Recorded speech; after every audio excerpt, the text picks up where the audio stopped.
अब तक हम लोग जिस भी ब्लॉक को सतह पर चलाए थे वो सारे के सारे सतह स्मूथ ना। अभी यहाँ हम लोग जो सतह कंसीडर करेंगे वो सतह थोड़े से रफ हो गया, उसके द्वारा एक फ्रिक्शन फोर्स भी हम कंसीडर करें। तो सबसे पहली बात आइए हम थोड़ा सा फोर्स के बारे में समझते हैं। फोर्स के बारे में समझने के लिए मैंने बताया था 3 जो वाइटल पॉइंट होते हैं वही समझना जरूरी है कि वो फोर्स कब लगेगा, किस पर लगेगा, किसके द्वारा लगेगा, that is the fundamental force के बारे में। दूसरा वो फोर्स किस डायरेक्शन में लगेगा, और तीसरा वो फोर्स का मैग्नीट्यूड क्या। ठीक है, मैग्नीट्यूड अगर उसका वेरिएबल है तो वेरिएशन उसके क्या होंगे, different conditions.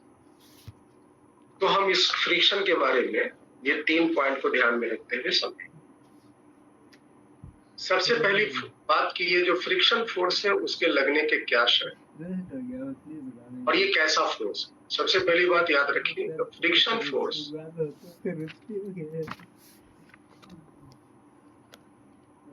Friction is a type of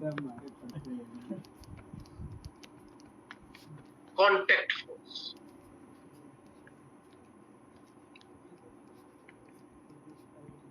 ये एक प्रकार का कॉन्टैक्ट फोर्स है।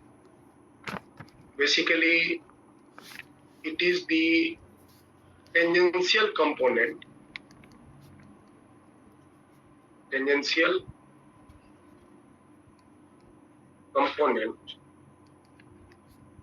of net contact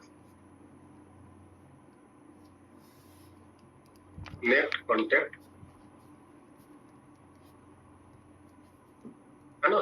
और इसी में whereas perpendicular component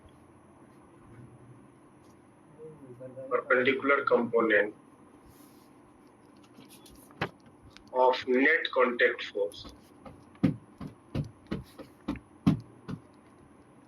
is called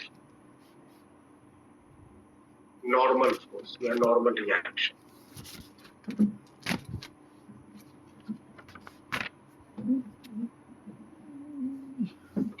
ये पहली बात कि ये फोर्स कैसा फोर्स है।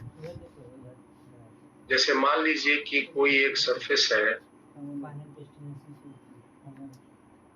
उस पर एक ब्लॉक रखा है,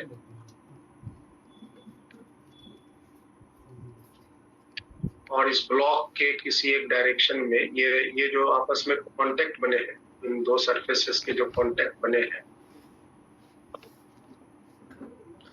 है ना, इनके जो इलेक्ट्रॉन्स हैं जो सरफेस पर, बॉटम मोस्ट सरफेस पर, और ये जो टेबल के अपर मोस्ट सरफेस पर जो इलेक्ट्रॉन्स हैं, ये दोनों आपस में इंटरेक्ट करके एक नेट इलेक्ट्रोमैग्नेटिक फोर्स डेवलप करता है। और उसके जो मान ले एक डायरेक्शन में ये जो टेबल है उसके द्वारा इस ब्लॉक पर एक नेट कांटेक्ट फोर्स इस डायरेक्शन में बना। एक टेबल के द्वारा इस ब्लॉक हमने कोई एक डायरेक्शन में एज्यूम किया, तो न्यूटन के थर्ड लॉ से ये ब्लॉक भी इस टेबल के सतह पर उसी के अपोजिट एंड एग्जैक्टली उतना ही के बराबर का नेट कांटेक्ट फोर्स ये डेवलप करे। नेट कांटेक्ट फोर्स कुछ नहीं, ये एक प्रकार का इलेक्ट्रोमैग्नेटिक फोर्स है। जो ब्लॉक का जो लोअर मोस्ट सरफेस पर जो इलेक्ट्रॉन्स है और जो टेबल के अपर मोस्ट सरफेस पर जो इलेक्ट्रॉन्स आपस में इंटरेक्ट जो किए, उससे जो इलेक्ट्रोमैग्नेटिक फोर्स लगा वो ये फोर्स। इसी नेट कांटेक्ट फोर्स का जब हम टेंजेंशियल कंपोनेंट, अगर इस ब्लॉक पर जो लगने वाला फोर्स है इस पर हम अगर एक इस फोर्स का कंपोनेंट रिजॉल्व करें, इसका एक कंपोनेंट इधर बनेगा, एक कंपोनेंट ये जो है टेंजेंशियल कंपोनेंट कहलाता है। This is the tangential component, इसी को कहते हैं फ्रिक्शन। और जो परपेंडिकुलर कंपोनेंट डेवलप हुआ दैट इज कॉल्ड, ये हुआ ऑन दी ब्लॉक। टेबल पर भी बिल्कुल उसी तरह से इस नेट कांटेक्ट फोर्स का एक कंपोनेंट इधर बनेगा और एक कंपोनेंट इधर। ये जो टेंजेंशियल कंपोनेंट बना this is the friction force, और जो परपेंडिकुलर कंपोनेंट बना दैट इज द नॉर्मल, है ना। और ये जो आपका कहलाता है net contact, this is the net contact. इसी नेट कांटेक्ट फोर्स का एक कंपोनेंट फ्रिक्शन कहलाता है और एक दूसरा कंपोनेंट नॉर्मल फोर्स है। और नेट कांटेक्ट फोर्स एक प्रकार का इलेक्ट्रोमैग्नेटिक फोर्स, तो ये जो फ्रिक्शन है वो एक प्रकार का इलेक्ट्रोमैग्नेटिक नेचर का फोर्स है। नॉर्मल फोर्स भी एक प्रकार का इलेक्ट्रोमैग्नेटिक नेचर का फोर्स है। इलेक्ट्रोमैग्नेटिक फोर्स का टेंजेंशियल कंपोनेंट जो है वो फ्रिक्शन कहलाता है, normal component perpendicular component.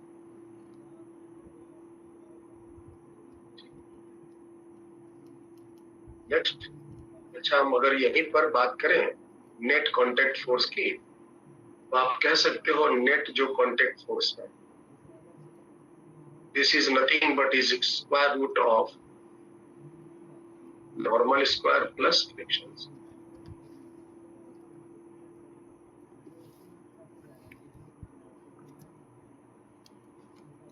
This is the net contact.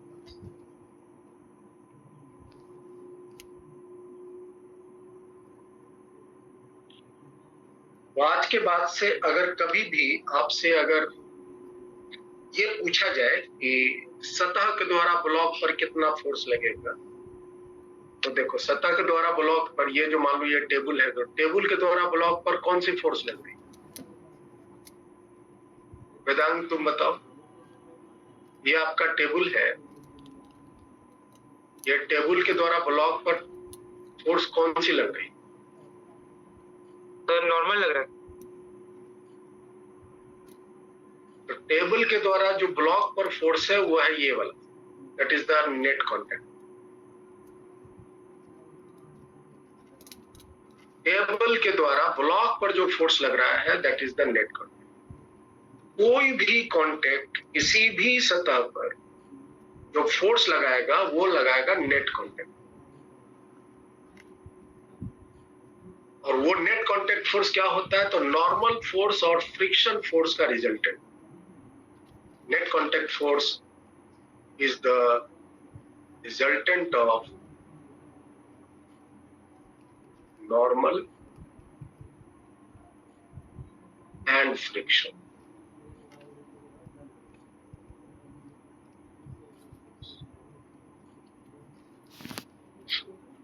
तो जैसे आपसे कभी पूछा कि ये दीवार ब्लॉक पर कितना फोर्स लगाएगा, तो आप क्या करेंगे? दीवार के द्वारा नॉर्मल क्या लगा, दीवार के द्वारा फ्रिक्शन क्या लगा, ये दो फोर्स आप पता लगाए। आज तक अब तक जो हम पढ़ाई किए हैं उसमें हर एक सरफेस जो थे वो स्मूथ थे, फ्रिक्शन 0 था, तो कांटेक्ट फोर्स के रूप में हम सिर्फ नॉर्मल फोर्स ही निकालकर जवाब दे देते थे, ठीक है। लेकिन अब के बाद से अगर सरफेस में रफनेस हुआ तो कांटेक्ट फोर्स में दो फोर्स आएंगे, एक नॉर्मल फोर्स आएंगे और एक फ्रिक्शन फोर्स आएंगे। और नेट कांटेक्ट फोर्स जो जाना जाएगा वो दोनों का रिजल्टेंट जाना जाएगा। तो आज के बाद से अगर पूछा कभी कि ये दीवार ब्लॉक पर कितना फोर्स लगाया, आप फोर्स कौन सा निकालेंगे? तो आप सबसे पहले नॉर्मल फोर्स निकालेंगे, फिर फ्रिक्शन निकालेंगे और फिर दोनों का रिजल्टेंट। आगे बढ़ते हैं। ये फ्रिक्शन फोर्स कब लगता है? तो friction force acts between two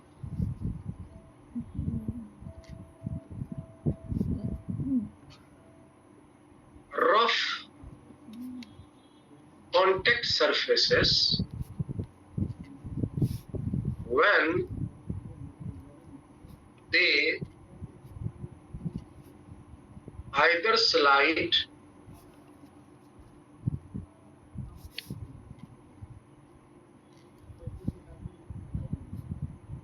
or having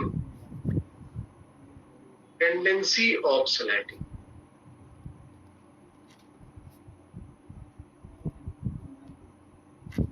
देखिए इस फोर्स के लगने की कुछ शर्तें हैं। नॉर्मल जो फोर्स जो हम पढ़े थे उसके लिए कोई ज्यादा शर्त नहीं था, बस सट जाए तो नॉर्मल लग जाए, है ना।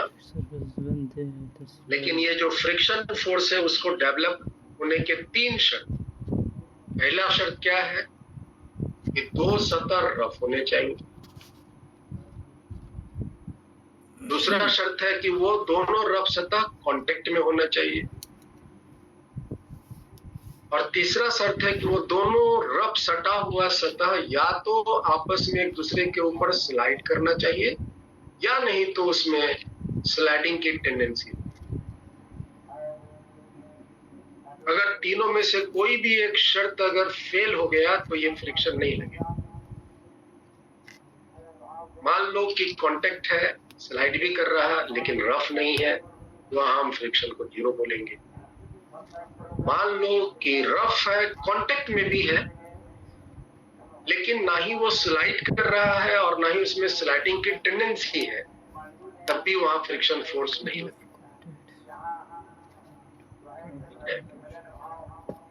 तो ये फोर्स लगने की जो ये तीनों शर्त जब एक साथ काम करेंगे तब जाके हम इस फ्रिक्शन फोर्स को, तो फ्रिक्शन फोर्स के लगने की शर्तें आपको बताएं।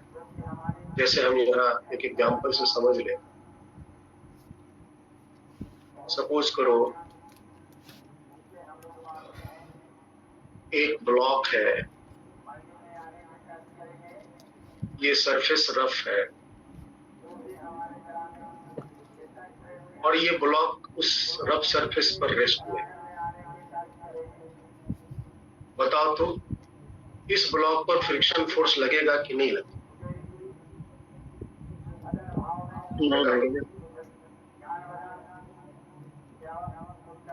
वेदांत, फोर्स फ्रिक्शन वाला लगेगा कि नहीं लगेगा? तो लगेगा सर। ठीक से बोलो। देखो ना यहाँ लिखा हुआ 3 शर्तें बोले। 2 सतह रफ होने चाहिए, रफ है। कांटेक्ट में होना चाहिए, कांटेक्ट में है। लेकिन स्लाइडिंग का टेंडेंसी नहीं है। और तीसरा शर्त है कि वो दोनों सतह सटा हुआ या तो स्लाइड करे नहीं तो उसमें स्लाइडिंग की टेंडेंसी होनी चाहिए। ये वाली जो तीसरी कंडीशन है वो यहाँ एब्सेंट। ये ब्लॉक जस्ट सरफेस पे रखा हुआ है, इस ब्लॉक में ना ही टेंडेंसी ऑफ स्लाइडिंग है और ना ही ये स्लाइड, जस्ट ये रखा हुआ है। तो इस केस में फ्रिक्शन फोर्स नहीं लगेगा। फ्रिक्शन फोर्स का मान 0। दूसरा,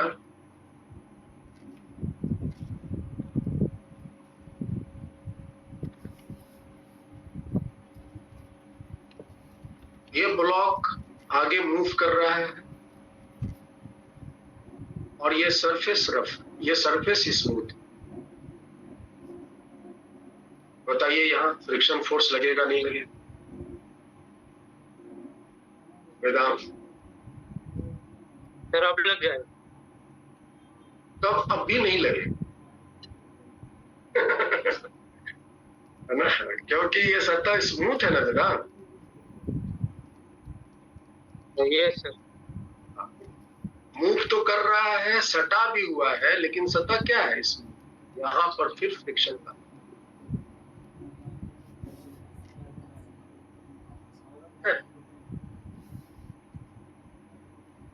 तीसरा है ये सतह यहाँ पर है, ये ब्लॉक थोड़ा उल्टा है, बीच में गैप है, ये ब्लॉक आगे जा रहा, ये सब सतह इस रफ है। बताओ फ्रिक्शन लगेगा नहीं लगेगा? नहीं।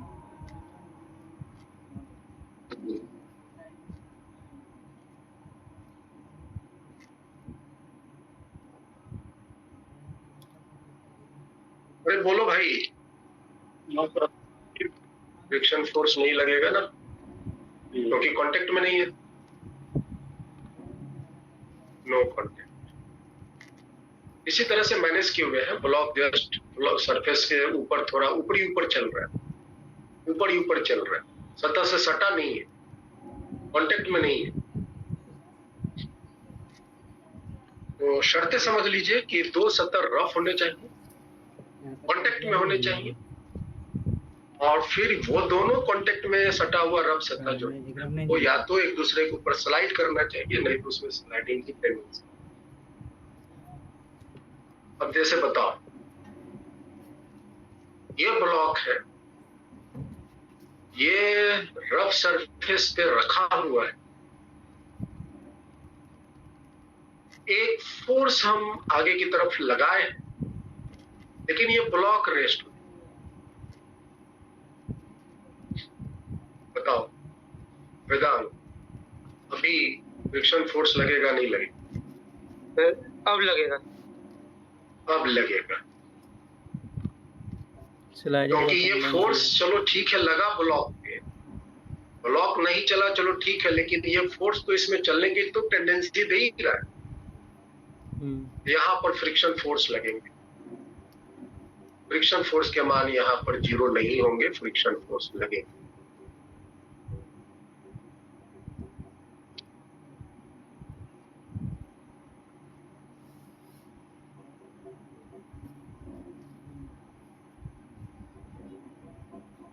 और हम एक ब्लॉक लिए, इस पर हमने फोर्स लगाया, और ये ब्लॉक जो है, ये ब्लॉक जो है वो मूव कर रहा है, और सरफेस,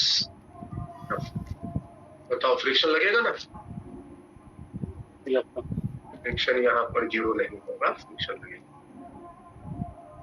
कितना लगेगा, किधर लगेगा, ये हम आगे बात सीखेंगे, लेकिन फ्रिक्शन लगने की जो शर्तें हमने बताई है कि फ्रिक्शन फोर्स तब लगता है जब दो रफ कॉन्टेक्ट सरफेस, वो सतह रफ होने चाहिए, उनको सटा होना चाहिए, और एक दूसरे के ऊपर या तो स्लाइड करना चाहिए, नहीं तो उसमें स्लाइडिंग की कम से कम टेंडेंसी होनी चाहिए। सपोज करो यहाँ पे एक हमने इंक्लाइन प्लेन लिया, ये सतह रफ है, और इस इंक्लाइन प्लेन पर एक ब्लॉक है जो यहाँ रखा हुआ है, और ये रेस्ट में है। बताओ वेदांत, यहाँ पर फ्रिक्शन फोर्स लगेगा नहीं लगेगा? सर लगेगा। फ्रिक्शन फोर्स यहाँ लगेगा, क्योंकि यहाँ पर एक इस डायरेक्शन में mg sin थीटा की फोर्स इस बॉडी में एक मोशन की टेंडेंसी दे रहा है ना? मोशन की टेंडेंसी एक इस डायरेक्शन में ऑटोमेटिक दे रहा है, यहाँ पर नहीं दे रहा है। ये पहले वाले के केस में नहीं दे रहा, यहाँ पर दे रहा है, यहाँ पर फ्रिक्शन फोर्स लगेगा, फ्रिक्शन फोर्स 0 नहीं। चलिए, तो फ्रिक्शन फोर्स क्या है, फ्रिक्शन फोर्स कब लगेंगे, आगे सीखते हैं। फ्रिक्शन फोर्स किधर लगेंगे, डायरेक्शन उसका क्या होगा, फिर आगे सीखेंगे फ्रिक्शन फोर्स कितना लगेगा।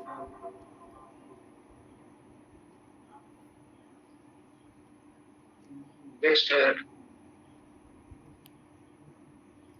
फ्रिक्शन फोर्स का direction.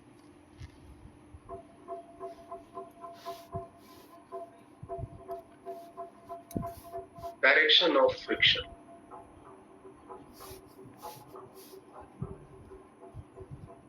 Direction of friction. Friction force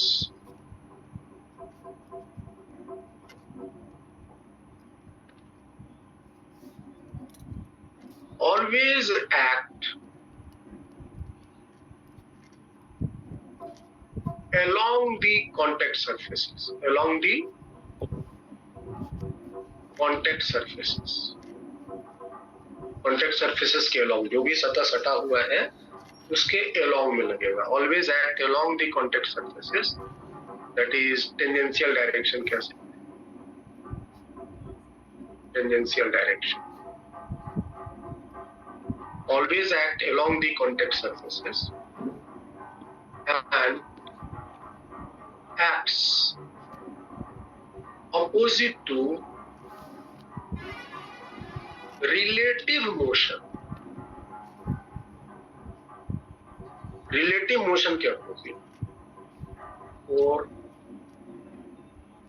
tendency of relative और opposite to tendency of relative, opposite to tendency of relative motion.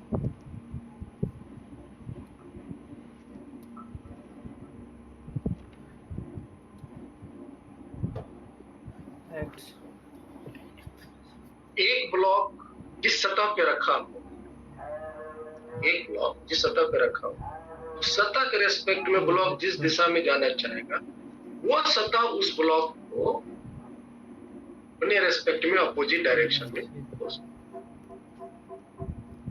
जैसे आप इसको ऐसे, ये ब्लॉक है,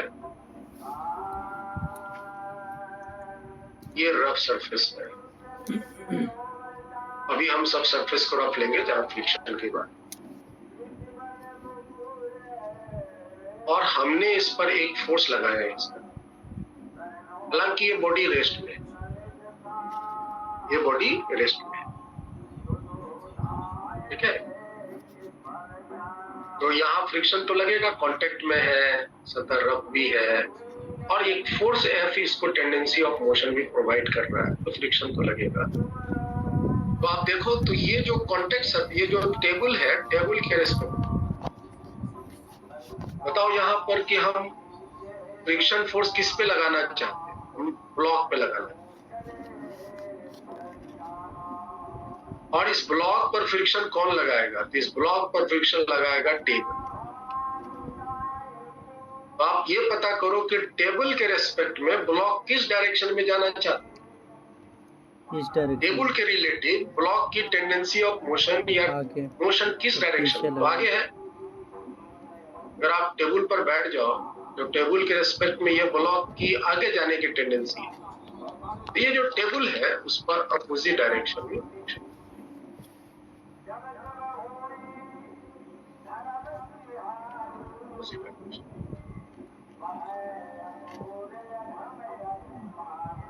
तो ये ब्लॉक भी टेबल पर एक्शन का रिएक्शन फोर्स। याद रखिए, हम बार बार नहीं लिखेंगे, to every action there will be equal and opposite reaction. बाकी सारे फोर्स की तरफ फ्रिक्शन भी अपना रिएक्शन फोर्स दे।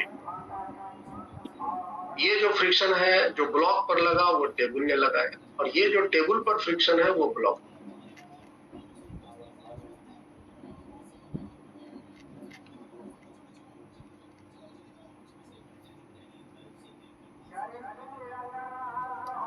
मान लो हमने एक फोर्स लगाया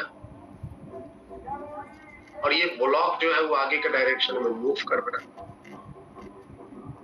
सेम कॉन्सेप्ट, ये टेबल इस पर फ्रिक्शन फोर्स पीछे लगाया, तो ब्लॉक भी टेबल पर फ्रिक्शन।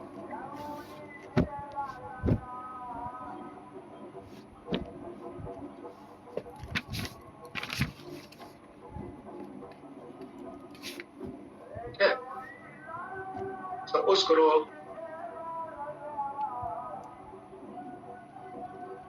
ये ब्लॉक दो सरफेस के साथ कांटेक्ट में,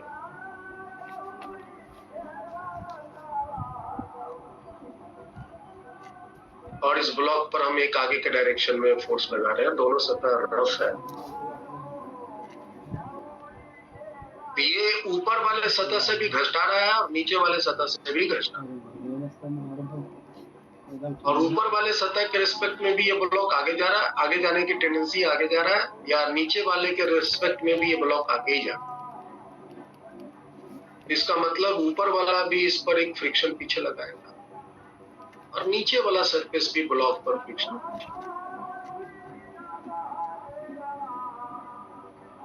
अलग अलग कांटेक्ट, अलग अलग फ्रिक्शन लगा। ये फ्रिक्शन हुआ मान लो FR1, ये न्यूटन का थर्ड लॉ। अगर ऊपर वाला जो कांटेक्ट सरफेस है ब्लॉक पर FR2 लगाया, तो ब्लॉक भी उस पर FR2 लगेगा। ये जो नीचे वाला सतह है ब्लॉक पर FR1 लगाया, तो ब्लॉक भी इस पर एक।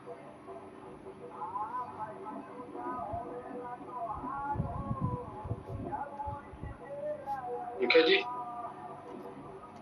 याद रखिए जिसपे मोशन बनने की संभावना है या जिसमें मोशन हो रहा है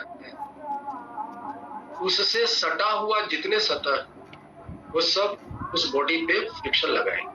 अगर फ्रिक्शन लगने की पूरी कंडीशन बैठ जाती,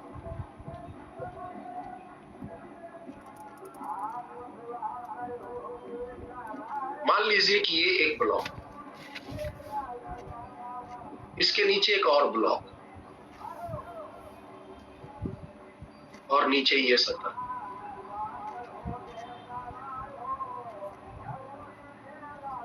ठीक है। यहाँ पर रफनेस है, यहाँ पर भी रफनेस है और हम एक फोर्स आगे के डायरेक्शन में लगाए।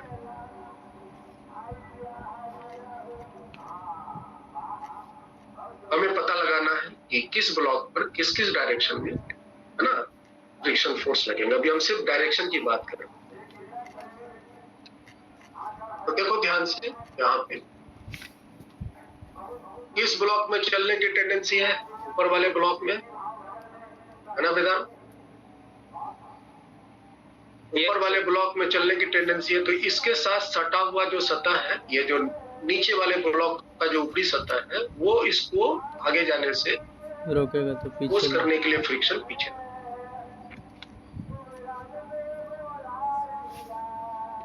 तो ये ब्लॉक भी इस निचले सतह पर फ्रिक्शन फोर्स कर। अब ये जो ऊपर वाला ब्लॉक इस सतह पर फ्रिक्शन आगे लगाया, इस फ्रिक्शन के कारण ये नीचे वाला ब्लॉक की आगे जाने की टेंडेंसी बनती है। हालांकि डायरेक्ट टेंडेंसी आगे वाले नीचे वाले ब्लॉक में नहीं है। इस फोर्स के लगने से इस ब्लॉक में जो मोशन की टेंडेंसी बनी, उसके कारण ये जो नीचे वाला सतह है, नीचे वाला जो ब्लॉक का ऊपरी सतह है, उस पर जो फ्रिक्शन लगाया पीछे, इसका एक रिएक्शन फोर्स जो इधर फ्रिक्शन लगा, इस फ्रिक्शन के कारण ये जो ब्लॉक है ये आगे जाने की टेंडेंसी पकड़ेगा और उसके कारण ये जो निचला टेबल का सतह है वो उसको अपोज करने के लिए फ्रिक्शन फोर्स। तो ये ब्लॉक भी इस सतह पर,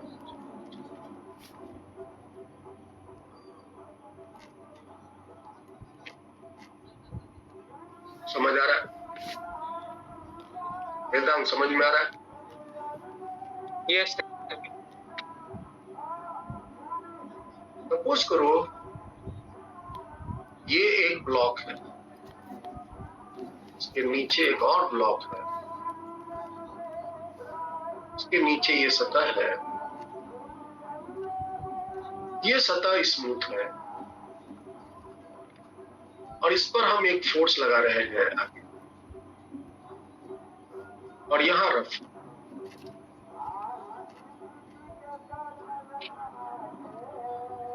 यहां रफ।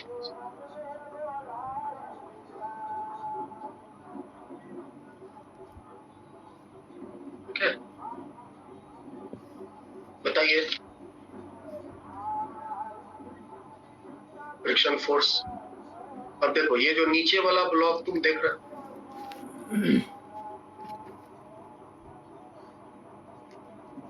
ये जो नीचे वाला ब्लॉक देख रहे हो, इसी ब्लॉक में ये फोर्स अप्लाई किया हुआ है। इस फोर्स के कारण सिर्फ और सिर्फ ये वाली जो नीचे वाला ब्लॉक है वो आगे चलना चाहिए पीछे और इसके कांटेक्ट में जो कांटेक्ट सरफेसेस है, एक तो ये वाला ऊपर वाला जो ब्लॉक इधर है लगेगा एक बार। और एक ये सरफेस वाला जो टेबल का सरफेस है, ये दोनों के कांटेक्ट में लाइक इस तरह। अगर हम इस ब्लॉक पर एक ये वाली फोर्स लगाए हैं तो ये जो टेबल है वो एक फ्रिक्शन फोर्स पीछे लगा सकता है और ये जो ऊपर वाला ब्लॉक है वो एक फ्रिक्शन,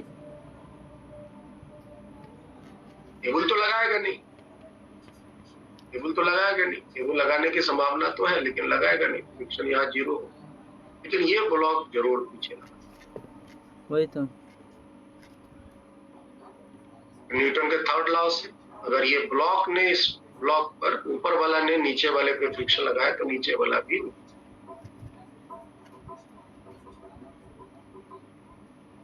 फ्रिक्शन की डायरेक्शन कहां से डिसाइड करना शुरू करेंगे?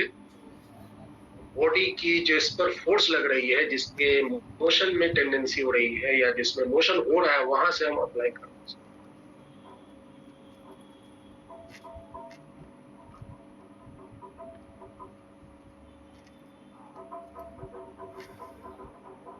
मान लीजिए कि मैं एक सिचुएशन और दे रहा हूं। ये एक ब्लॉक, इसके नीचे एक ब्लॉक, इसके और नीचे एक ब्लॉक, उसके नीचे ये टेबल।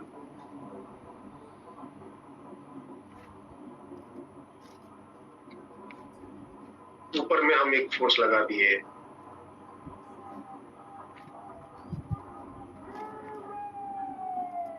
ये नीचे मान लो स्मूथ है, ये दोनों जगह पे रखने से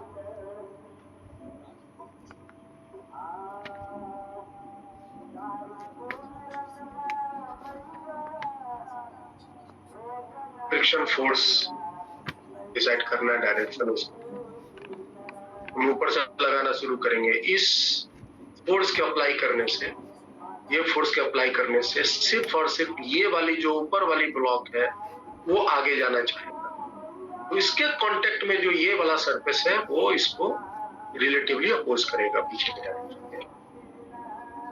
फ्रिक्शन लगा, ये लगा फ्रिक्शन। न्यूटन के थर्ड लॉ से ये भी इस पर फ्रिक्शन लगे।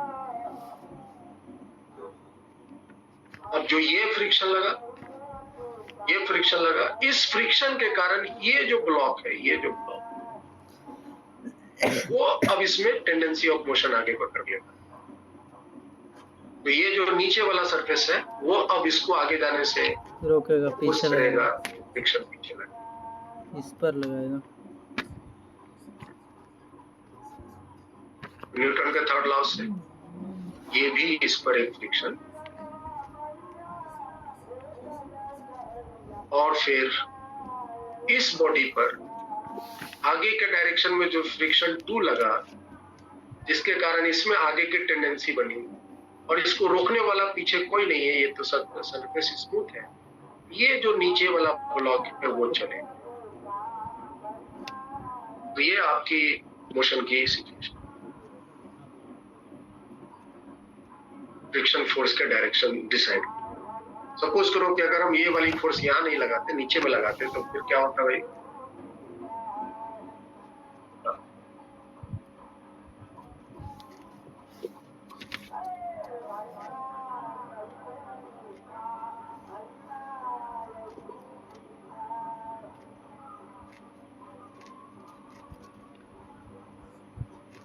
ये सतह आपका स्मूथ है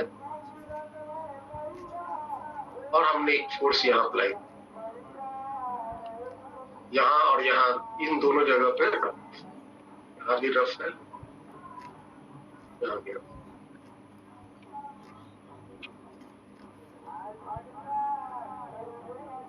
फ्रिक्शन फोर्स, ये जो ब्लॉक बीच वाला है जिसपे हमने ये फोर्स लगाया, इस फोर्स के कारण ये जो बीच वाला ब्लॉक है उसमें आगे जाने की टेंडेंसी बनेगी। और इस ब्लॉक के कांटेक्ट में जो एक ऊपर का कांटेक्ट है और एक नीचे का कांटेक्ट है, वो इसको फ्रिक्शन लगाएगा। ऊपर वाला ब्लॉक इस पर फ्रिक्शन पीछे लगाएगा, रोकना चाह रहे हैं, और नीचे वाला भी इस पर फ्रिक्शन पीछे। न्यूटन के थर्ड लॉ से ये इस पर फ्रिक्शन आगे लगा और ये इस पर फ्रिक्शन आगे।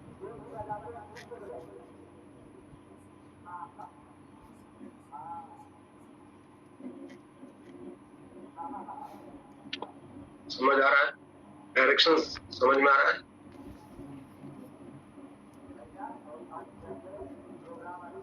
डायरेक्शन याद नहीं कर सकते, बस आप एक कॉन्सेप्ट याद रखिए कि हम जिस पर फोर्स लगाएंगे या जिस बॉडी में हम मोशन की टेंडेंसी देंगे या जिस बॉडी में मोशन होगा या मोशन की टेंडेंसी होगा बाय एनी इन्फ्लुएंस, उससे सटा हुआ जितने सतह है वो सटा हुआ सतह उसको चलने से रोकने के लिए फ्रिक्शन, जितने सटे हुए सतह होंगे उसको चलने से रोकने के लिए फ्रिक्शन लगता है। और बॉडी जिस डायरेक्शन में टेंडेंसी ऑफ मोशन रखता है या जिस डायरेक्शन में उसके अपोजिट में फ्रिक्शन फोर्स हम अप्लाई करें, फ्रिक्शन फोर्स लगे। ठीक है, यहाँ पर कुछ बातें आपको याद रखनी ताकि कंफ्यूजन ना हो।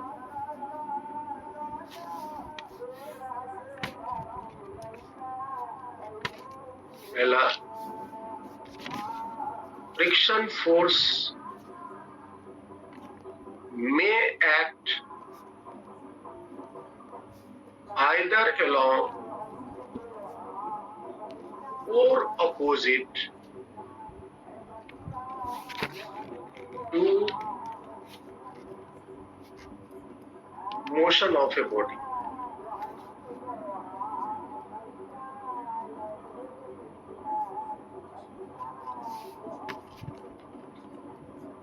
फ्रिक्शन फोर्स ऐसा नहीं है कि हमेशा मोशन के अपोजिट लगता, ये बात दिमाग से निकाल।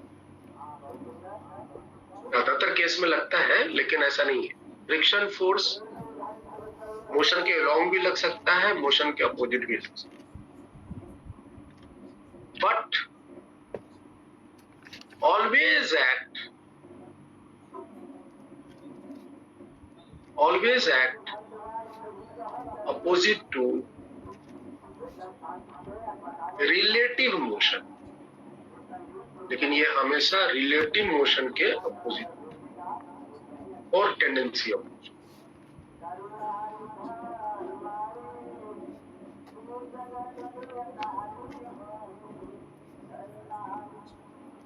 ठीक है, एक बात ये। दूसरी बात, फ्रिक्शन में स्टॉप और स्टार्ट द मोशन।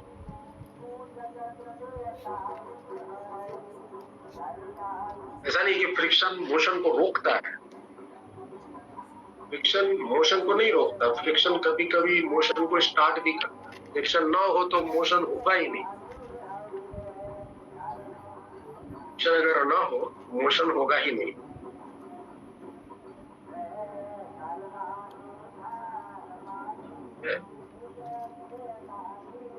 जैसे आप एक एग्जांपल से इस बात को समझें।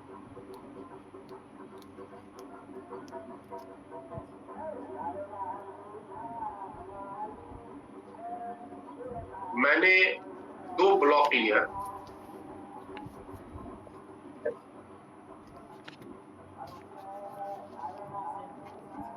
एक टेबल पे रखा हुआ, सरफेस स्मूथ है,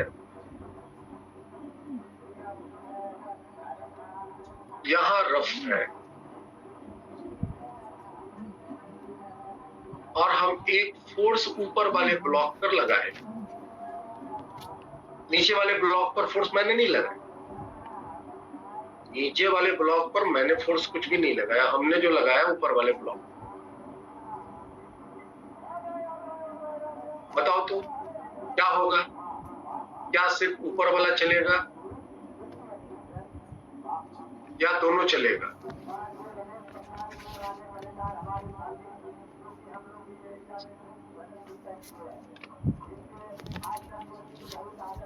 वेदांत, क्या सिर्फ ऊपर वाला चलेगा या दोनों चलेगा? सर दोनों चल जाएगा। हमने तो फोर्स सिर्फ ऊपर वाले ब्लॉक पे लगा, लेकिन होगा क्या कि जब हम इस पर फोर्स लगाए हैं तो हाँ ये बात है कि ये फोर्स के कारण सिर्फ और सिर्फ ए ब्लॉक में ही मोशन की टेंडेंसी बनेगी।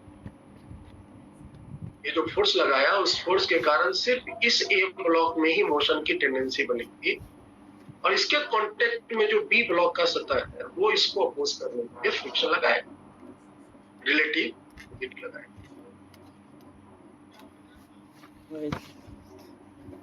और अगर बी ने ए पे लगाया तो ए भी बी पे लगाया।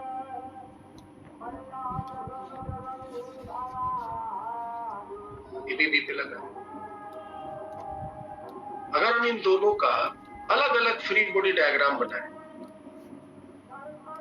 ए का बनाए जिस पर आगे फोर्स लगा है, एक पीछे लगा फ्रिक्शन, इसके मोशन आगे है, और ये जो बी है इस पर अगर हम फोर्स लगाए, इस पर फ्रिक्शन लगा आगे, इस पर भी आगे मोशन है। आप देख रहे होंगे ये इस केस में friction acting opposite to motion.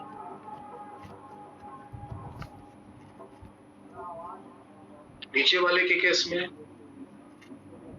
Friction acting along motion। In fact ये फ्रिक्शन ही इसके मोशन को स्टार्ट भी किया है।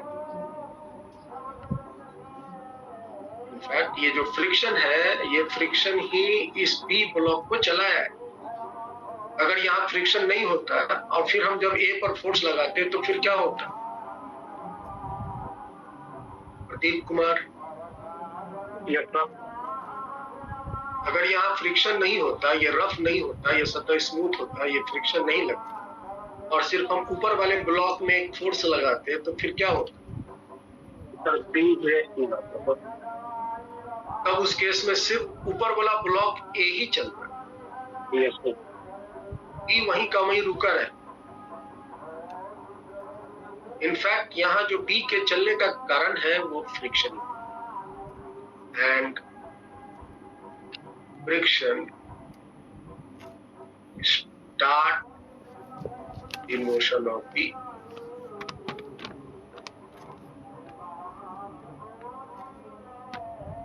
ऊपर वाले में फ्रिक्शन मोशन को अपोज कर रहा है, मोशन को रोकने की कोशिश करेगा, नीचे वाले मोशन को तैयार भी कर रहा है। ये सारी चीज,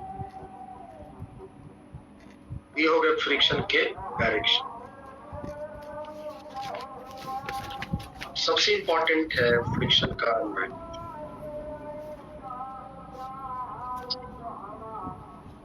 ये समझ लीजिए अच्छे से फिर काम।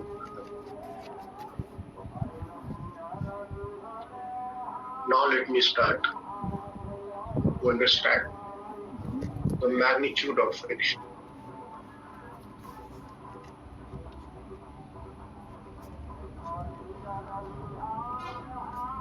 फ्रिक्शन फोर्स का वैल्यू कितना होगा?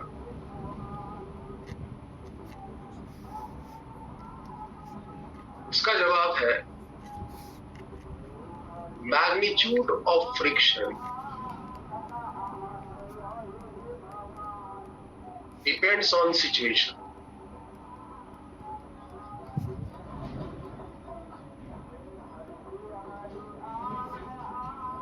फ्रिक्शन फोर्स का मैग्नीट्यूड सिचुएशन पर डिपेंड करता है। फ्रिक्शन फोर्स कितना लगेगा इसका मैग्नीट्यूड फिक्स नहीं है, वो सिचुएशन पर डिपेंड करेगा। जैसे कि टेंशन था ना, अलग अलग भार पर टेंशन धागा में अलग अलग होगा, उसी तरह से यहाँ पर भी फ्रिक्शन का हालत है। फ्रिक्शन फोर्स का जो मैग्नीट्यूड है वो फिक्स्ड है, डिपेंड्स ऑन सिचुएशन। और एक कॉन्टेक्ट सरफेस के फ्रिक्शन फोर्स मैक्सिमम कितने लगेंगे, एक कॉन्टेक्ट सरफेस के द्वारा मैक्सिमम फ्रिक्शन फोर्स कितने लगेंगे, ये हम कैलकुलेट कर सकते। एक सतह किसी ब्लॉक पर अगर फिर किसी भी दूसरे सतह पर जो फ्रिक्शन लगा रहा है वो मैक्सिमम कितना लगा रहा है वो हम डिसाइड कर सकते। तो आप इसका मैग्नीट्यूड के बारे में कुछ ये कह सकते हो, the magnitude of friction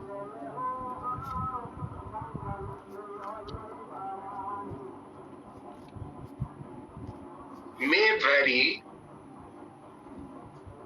from 0 to its maximum value.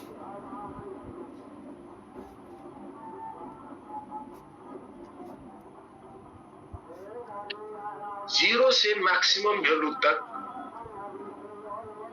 एक सतह फ्रिक्शन फोर्स लगा सकते।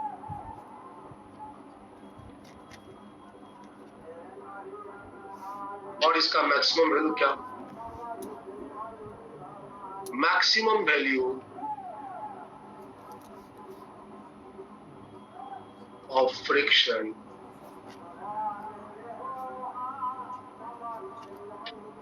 है ना, इसको हम लोग लिमिटिंग वैल्यू भी कहते हैं, also called limiting value, is equal to mu S into N, the maximum value of friction, that is mu s into n. Mu s क्या है? This is the coefficient of static friction.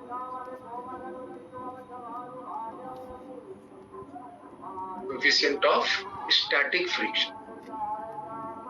और n क्या है? n is the normal force acting at that contact. उस contact पे जहां पर friction force की बात हो रही है, उस कांटेक्ट पे जो नॉर्मल फोर्स लग रहा है, उसमें आप अगर वहां के जो कोएफिशिएंट ऑफ फ्रिक्शन है उसको आप मल्टीप्लाई करेंगे तो इसका मैक्सिमम वैल्यू है।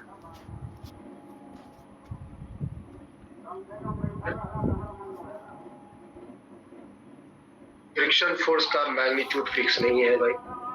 फ्रिक्शन फोर्स है ना, स्थिति परिस्थिति बस लगता है। फ्रिक्शन फोर्स जरूरत के हिसाब से लगता है। फ्रिक्शन फोर्स की वैल्यू 0 से लेकर मैक्सिमम वैल्यू तक कुछ भी हो सकता है। फ्रिक्शन फोर्स का मैग्नीट्यूड जरूरत के हिसाब से लगता है। फ्रिक्शन का मान जरूरत के हिसाब से, फ्रिक्शन का मैग्नीट्यूड जरूरत के हिसाब से। आप इस बात को, इसका मैग्नीट्यूड जरूरत के अनुसार लगता है।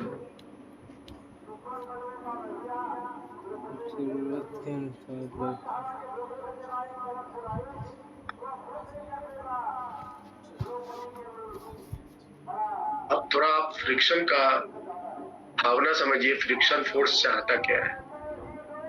फ्रिक्शन फोर्स की जो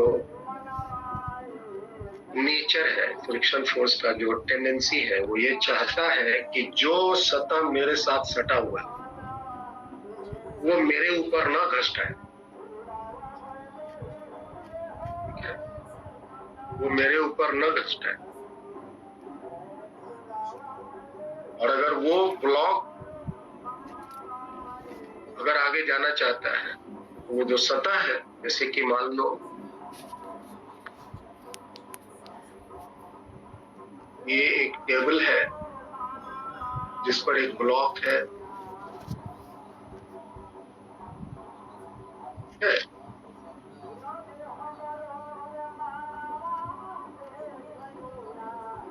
ये टेबल और इस ब्लॉक के बीच में एक बॉन्डिंग है, बॉन्डिंग।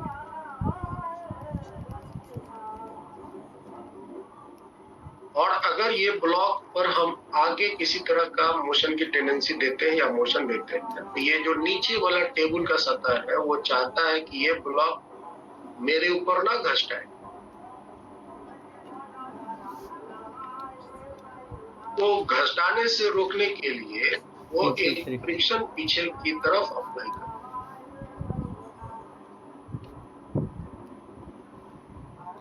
और इस फ्रिक्शन की जो वैल्यू है, ये फ्रिक्शन की जो वैल्यू वो 0 से लेके म्यू एस इंटू एन तक कोई भी लगा सकता है, ताकि इस ब्लॉक को चलने से रोका जा सके। समझ में आ रहा है? इस ब्लॉक को चलने से रोकने के लिए 0 से लेके μs into n तक का कोई वैल्यू वो लगा सकता है। अब उसको कितना लगाने की जरूरत होगी ताकि उस ब्लॉक को घसटाने से रोका जा सके, उसके अनुसार लगा। जैसे कि तुम्हारे पास मान लो कि 100 रुपए है, तुम मार्केट निकले हो, इसका मतलब हुआ कि तुम 0 से 100 रुपए तक के कोई सामान को खरीद सकते हो। अब मान लो कि तुमको कोई एक पेन पसंद आया 20 रुपए का, तो क्या तुम उसको 20 रुपए दे दोगे या 100 रुपया दे दोगे? लो जी मेरे पास 100 रुपया ले लो, नहीं। तुम्हारे पास 100 रुपया मतलब तुम 0 से लेके 100 रुपए तक के बीच का कोई भी सामान परचेज कर सकते, नो डाउट। लेकिन अगर कोई 20 रुपए का सामान है, तुम 20 रुपया दोगे उसको, जैसा जरूरत होगा उसका उसी के अनुसार दो। आप इस बात को एक एग्जाम्पल से समझो, मजा आए। सपोज करो ये एक ब्लॉक है,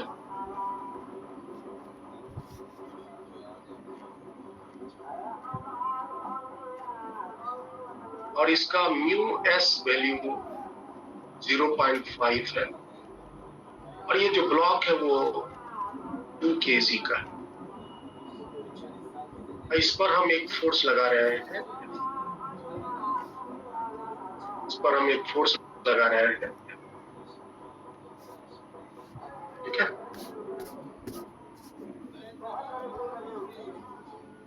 कहता है फाइंड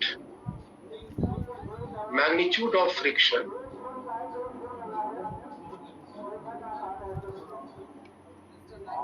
फ्रिक्शन फोर्स का मैग्नीट्यूड बताइए when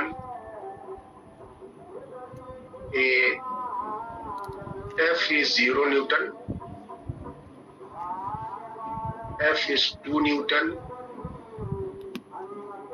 F is 7 Newton, F is 10 Newton. बताओ तो।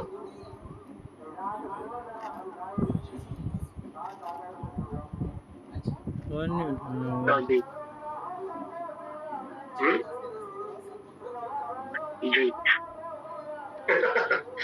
चॉइस नहीं है प्रदीप, चॉइस प्रदीप चुनने में बड़ा माहिर है। चॉइस नहीं है, यहाँ अलग अलग ये फोर्स की वैल्यू है, सरफेस कितना फ्रिक्शन लगाएगा वो निकाल।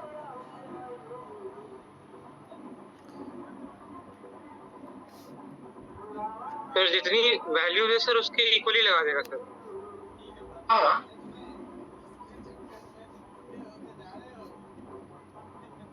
जो अभी स्थिति है इसके अनुसार फ्रिक्शन किधर लगेगा बताओ? पीछे पीछे लगेगा।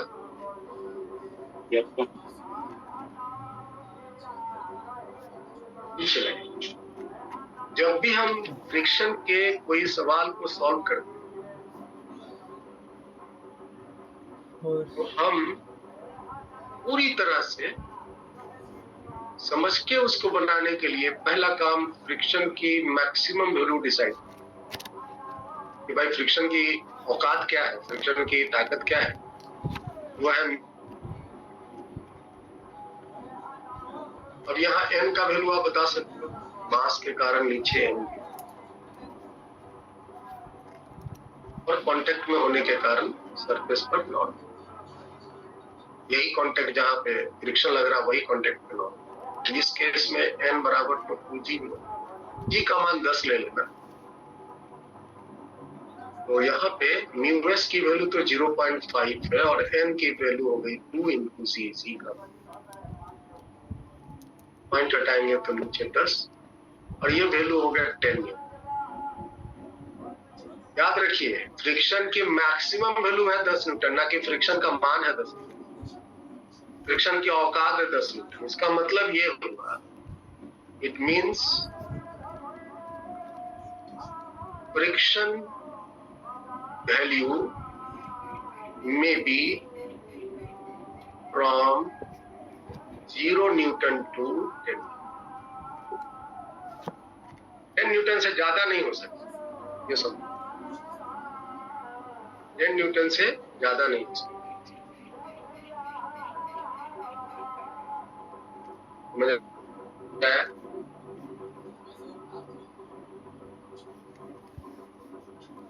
तो अब बताइए, पहला जो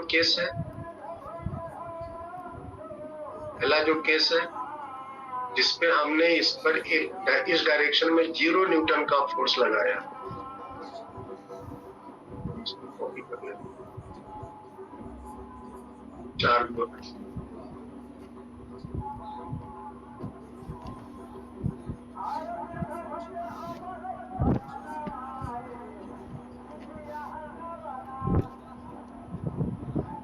हम इस पर एक फोर्स लगाए, एक बारी 0 न्यूटन। ये जो सतह फ्रिक्शन पीछे लगाएगा, कितना लगाएगा ताकि इसको चलने से रोका जा सके? बताओ, ये सतह फ्रिक्शन फोर्स पीछे कितना लगाएगा ताकि इसको चलने से रोका जा सके? तो नहीं लगाएगा, क्योंकि इसमें चलने की कोई टेंडेंसी नहीं है। यहाँ फ्रिक्शन फोर्स कम आती है। इस केस में फ्रिक्शन कितना लगाएगा? अगर हम 2 न्यूटन का फोर्स लगाए तो फ्रिक्शन फोर्स कितना लगाएगा ताकि इसको चलने से रोका जा सके? तो 2 न्यूटन लगाएगा। 10 न्यूटन लगाने की ताकत रखता है भाई,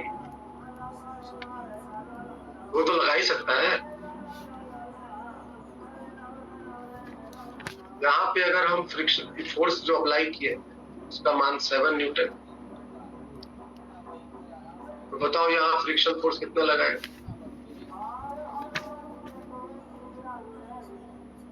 ताकि इसको रोका जा सके, डस्ट आने से रोका जा सके? यहाँ 7 न्यूटन लगाएगा, क्योंकि खींच के ले जाने वाला फोर्स 7 है। अगर हम अपोजिट में 7 लगा देंगे तो ये उत्तर है। 10 लगाने की ताकत रखता है, 7 तो लगा ही सकते।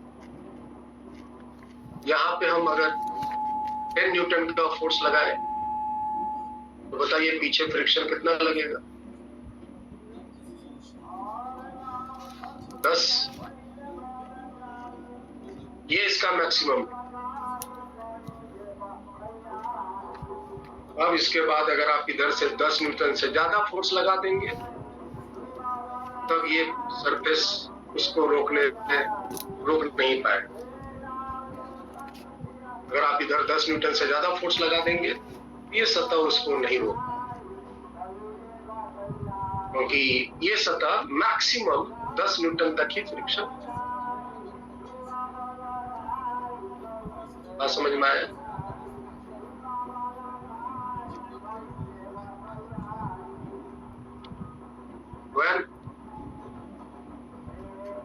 आप यहां से क्या देख रहे हैं? As applied force F increases,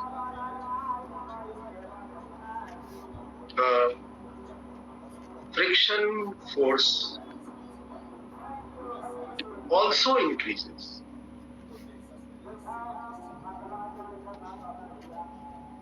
जैसे जैसे हम अप्लाई फोर्स बढ़ा रहे हैं वैसे वैसे देख रहे हो ना, पीछे में फ्रिक्शन फोर्स का भी वैल्यू बढ़ रहा है।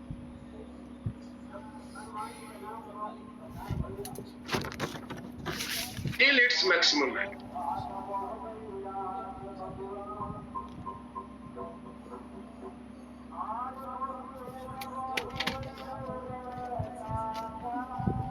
जो कि 10 Newton.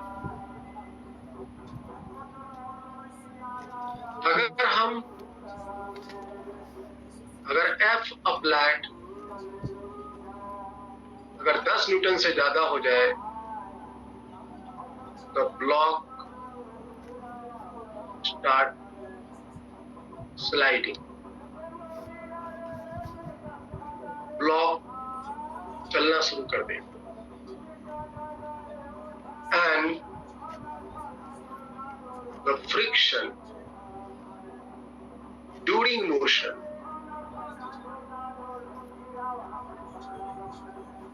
thus act called kinetic friction.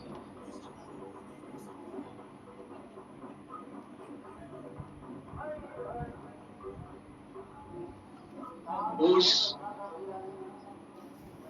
magnitude, ये इसको अलग से लिखो,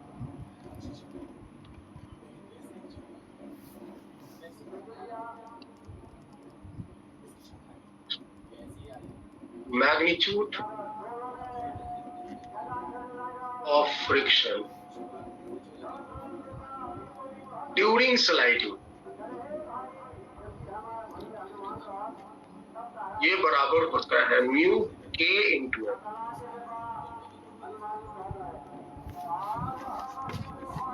Whatever the value of motion, whatever the type of motion, mu के इंटू एफ. जहाँ म्यू के क्या है? म्यू के is called coefficient of kinetic friction. यहाँ पर एक मिनट इसको डिस्क्राइब कर रहे हैं, लिख लीजिए. What ever be the speed and acceleration, चाहे ब्लॉक सतह पर 10 मीटर पर सेकंड से चले या 100 मीटर पर सेकंड से, चाहे स्लाइडिंग एक्सेलरेशन 1 मीटर पर सेकंड स्क्वायर से हो या 50 मीटर पर सेकंड स्क्वायर से हो या 100 मीटर पर सेकंड से, अगर घसटाना शुरू कर दिया, स्लाइडिंग होने लग गया, तो फ्रिक्शन की जो वैल्यू होगी दैट इज ऑलवेज म्यू के. म्यू के को कहते हैं कोएफिशिएंट ऑफ काइनेटिक.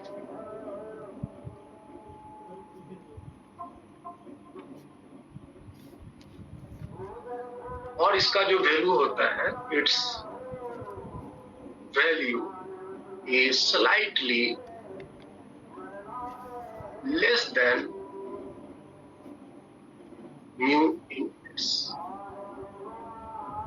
इसका जो म्यू के का वैल्यू होता है वो म्यू एस से स्लाइटली कम.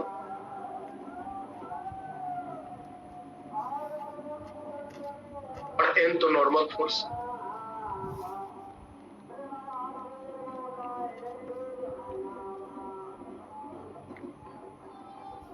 जब घसटाना शुरू कर देगा, जब बॉडी चलना शुरू कर देगा, तब फ्रिक्शन का मैग्नीट्यूड चेंज हो जाएगा. उसका मैग्नीट्यूड का फॉर्मूला होगा म्यू के इंटू.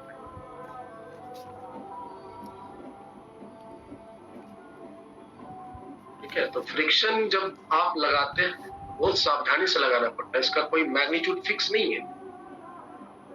देखो, जब आप एफ फोर्स लगाए हैं, 0 लगाया तो फ्रिक्शन 0 लग गया, 2 लगाया तो 2 लग गया, 7 लगाया तो 7 लग गया, 10 लगाया 10 लग गया. और अगर हम 10 से ज्यादा लगाएंगे तो फ्रिक्शन का मैग्नीट्यूड इमीडिएट चेंज हो जाएगा. उसका मैग्नीट्यूड म्यू के इंटू एन से.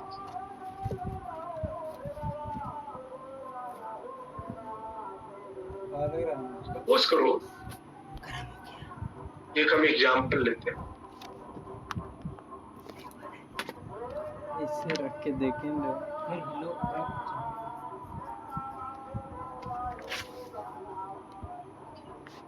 म्यू एस की वैल्यू है 0.5 और म्यू के की वैल्यू है 0.45. बहुत स्लाइटली छोटा हो. 2 kg का ये ब्लॉक और एक फोर्स मैंने अप्लाई किया. आपसे कहता है फाइंड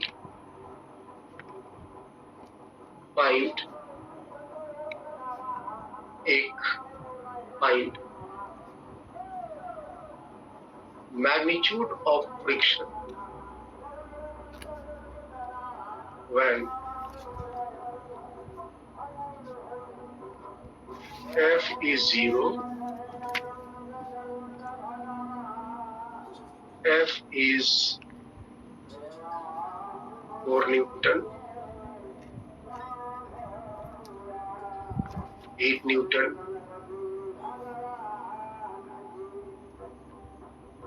10 न्यूटन, 12 न्यूटन,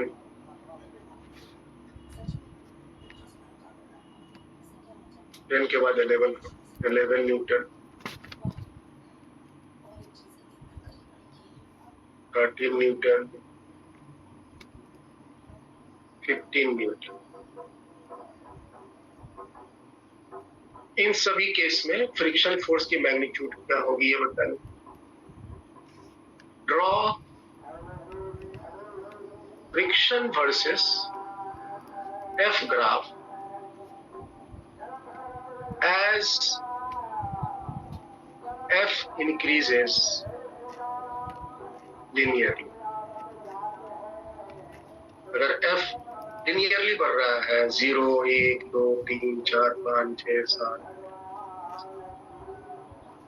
इस तरह से फ्रिक्शन फोर्स के वैल्यू बढ़ते, अप्लाइड फोर्स के वैल्यू बढ़ते जा रहे हैं। उसके साथ साथ फ्रिक्शन की जो मैग्नीट्यूड होगी वो किस प्रकार चेंज होगी उसका भी ग्राफ प्लॉट करके दिखाओ। तो भाई हम यहाँ क्या करेंगे, सबसे पहला हम फ्रिक्शन की औकात समझ लेंगे कि भाई उसकी मैक्सिमम ताकत वो है म्यू एस इंटू, तो पता है फ्रिक्शन फोर्स पीछे लगेगा मास 2 kg है तो 2g का फोर्स नीचे सरफेस के द्वारा नॉर्मल की वैल्यू तो 2g हो गई, दैट इज 20। तो म्यू एस इंटू एन का वैल्यू निकाल के बताओ क्या है। 10 न्यूटन। म्यू एस का value 0.5 into 20 that is 10 Newton है। ये डिसाइडिंग फैक्टर होगा 10 न्यूटन, मतलब सतह जो है 0 से लेकर 10 न्यूटन तक का फ्रिक्शन लगा सकते हैं इसी। क्या लगाएगा वो डिपेंड करेगा कि कितनी उसको लगाने की जरूरत पड़ रही है। ऐसा 10 नहीं लगाते। काइनेटिक फ्रिक्शन भी आप चाहो तो यहाँ निकाल सकते। काइनेटिक फ्रिक्शन का वैल्यू म्यू के इंटू एन, काइनेटिक मतलब मोशन के दौरान जो सरफेस से वो घसटा रहा है, 0.45 इंटू 23, ये बराबर हो जाएंगे 9। 90। अब आप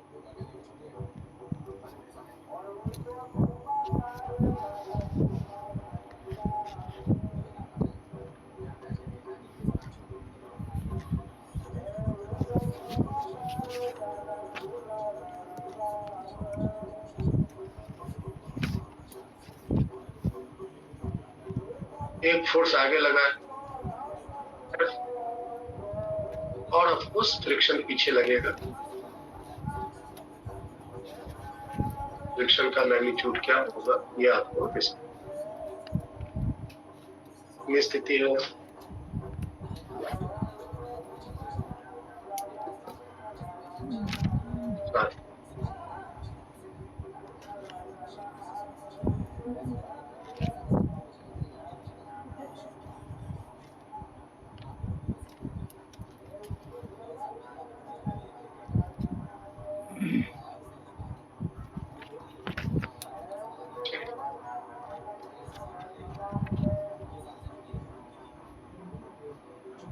जब हम फोर्स 0 लगाएंगे तो बताइए ये सतह को कितनी फ्रिक्शन लगाने की जरूरत होगी, बोलो भाई जल्दी जल्दी। 0 न्यूटन। 0 टेंडेंसी नहीं है। 2 न्यूटन लगाएंगे तो ये सतह इसको चलने से रोकने के लिए 2 न्यूटन की जरूरत होगी। 10 लगा सकता है वो तो लगा ही दे। इस तरह डिसाइड करें। फोर्स की वैल्यू 4 न्यूटन हो गई बढ़ के, तो फ्रिक्शन की वैल्यू भी बढ़ के 4 हो जाएगा। 10 लगा सकता है, 4 लगाने की जरूरत है। 8 न्यूटन तो फ्रिक्शन यहाँ लगेगा 8। फोर्स की वैल्यू बढ़ के हो गया 10 न्यूटन, तो फ्रिक्शन का वैल्यू भी बढ़ के हो जाएगा 10। यहां से यहां तक ये रुका हुआ है, यहां तक बॉडी स्लाइड नहीं करे। अब देखो फोर्स की वैल्यू मैंने बढ़ा के 11 न्यूटन कर दिया, तो ये सतह इस ब्लॉक को घसटाने से रोकने के लिए 11 न्यूटन फ्रिक्शन की जरूरत है। क्या ये सतह 11 न्यूटन का फ्रिक्शन लगा सकता है? तो नहीं लगा सकता। नहीं लगा सकेगा तो फिर क्या होगा? बॉडी घसटाना शुरू कर देगा, और जब घसटाना शुरू कर देगा तो फ्रिक्शन यहाँ पर कितना लगेगा? फ्रिक्शन यहाँ पर काइनेटिक वैल्यू का लगेगा, और जिसका मैग्नीट्यूड मैंने निकाला हुआ है।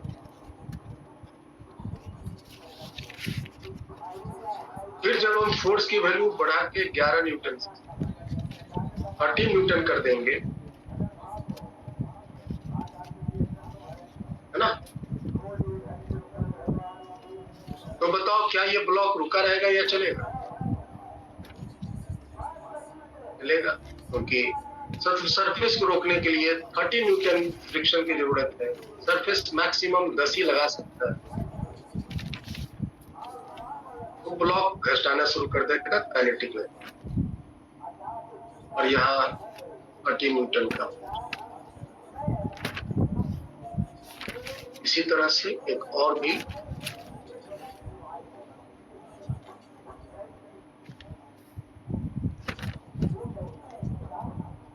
न्यूटन कर दो, फोर्स की वैल्यू 15 न्यूटन, फ्रिक्शन की वैल्यू कितनी हो जानी है? फ्रिक्शन की वैल्यू स्टिल काइनेटिक होगा, यहाँ 30 नहीं होगा, 9 न्यूटन, यहाँ भी 9, और ये ब्लॉक एक्सेलरेट करेगा। और इन सब केस में एक्सेलरेशन अलग अलग। इस केस में एक्सेलरेशन कितना होगा?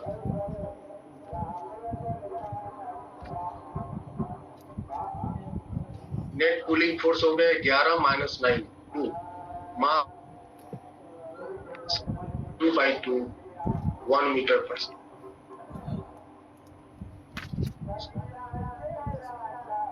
इस केस में एक्सेलरेशन कितना लगेगा? नेट कूलिंग फोर्स होगा 13 माइनस 9, 4 मास है 2 kg, 4/2 2 मीटर पर सेकेंड। इस केस में एक्सेलरेशन कितना लगेगा? 3 मीटर पर सेकेंड। और यहां से यहां तक में ये रेस्ट में है।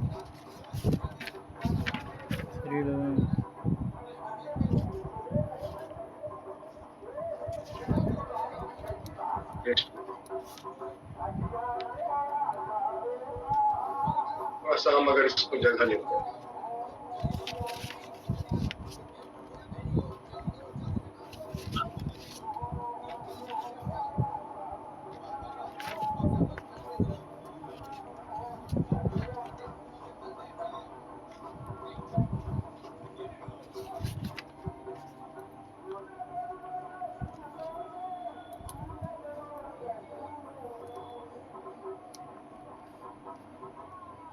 देखो ध्यान से और समझना, यहाँ नाम आगे हम इसको डिस्क्राइब करेंगे। ये जो फ्रिक्शन है 10 न्यूटन, इसको हम मैक्सिमम कहते हैं, और ये लिमिटिंग फ्रिक्शन है।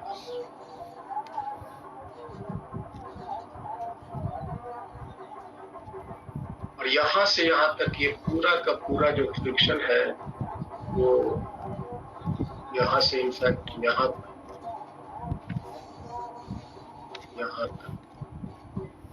ये पूरा का पूरा स्टैटिक फ्रिक्शन कहता है, इंक्लूडिंग लिमिटिंग। रुकी अवस्था में जो फ्रिक्शन है उसको हम स्टैटिक फ्रिक्शन,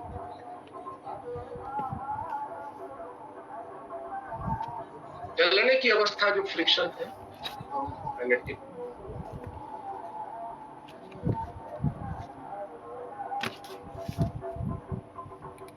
मैक्सिमम फ्रिक्शन को लिमिटिंग। इस स्थिति में block is just about to move, चलने की स्थिति में, that is at point of motion.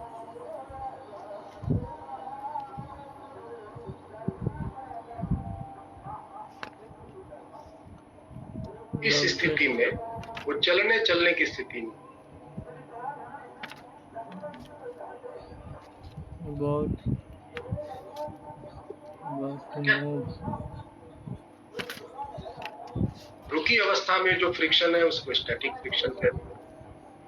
Maximum friction की value, maximum of static friction को लिमिटिंग फ्रिक्शन कहते हैं। और जब चल रहा होता है उस समय जो फ्रिक्शन लगता है उसको काइनेटिक। कौन सी फ्रिक्शन कब लगेगी वो डिसाइड करेगा ब्लॉक की स्थिति क्या है और सरफेस की मैक्सिमम फ्रिक्शन लगाने की ताकत। सारा मोल भाव करके फ्रिक्शन की magnitude decide.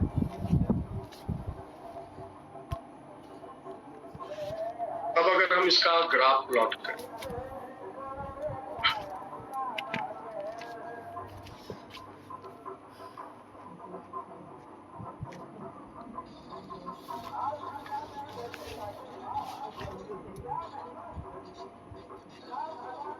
Friction force versus applied force.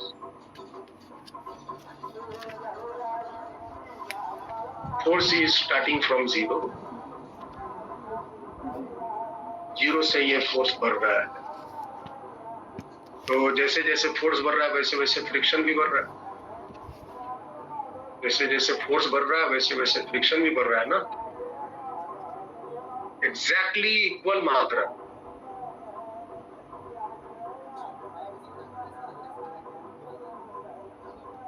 Exactly equal magnitude में दोनों फोर्स बढ़ रहा है।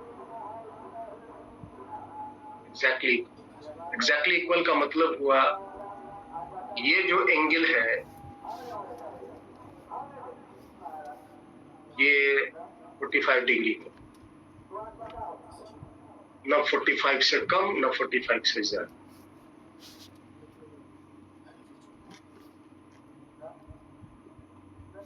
इस हालत में फ्रिक्शन अपना मैक्सिमम मान अचीव किए।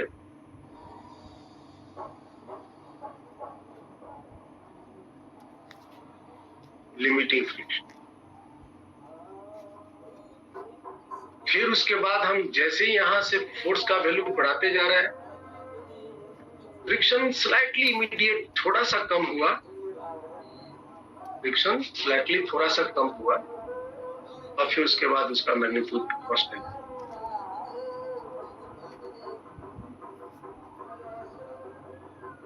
और ये फ्रिक्शन की एक दूसरी वैल्यू तैयार हुई, that is called kinetic friction.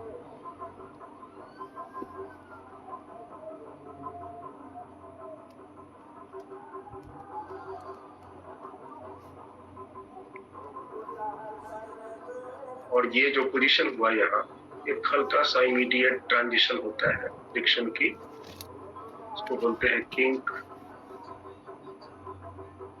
हल्की सी ट्रांजिशन हुई, लिमिटिंग से काइनेटिक फ्रिक्शन में कन्वर्शन हुआ, and then after friction become constant. देख लो फ्रिक्शन की कैसी वेरिएशन हो रही है according to the applied.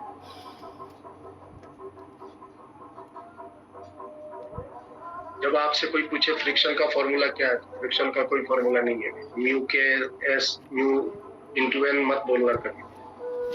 Friction की मैग्नीट्यूड वो स्थिति के अनुसार डिसाइड होती है जी। समझ आया?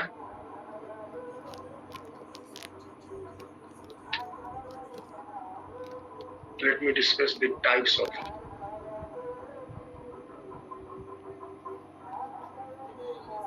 फ्रिक्शन के तो सारे टाइप्स आपको समझ में आ ही गए।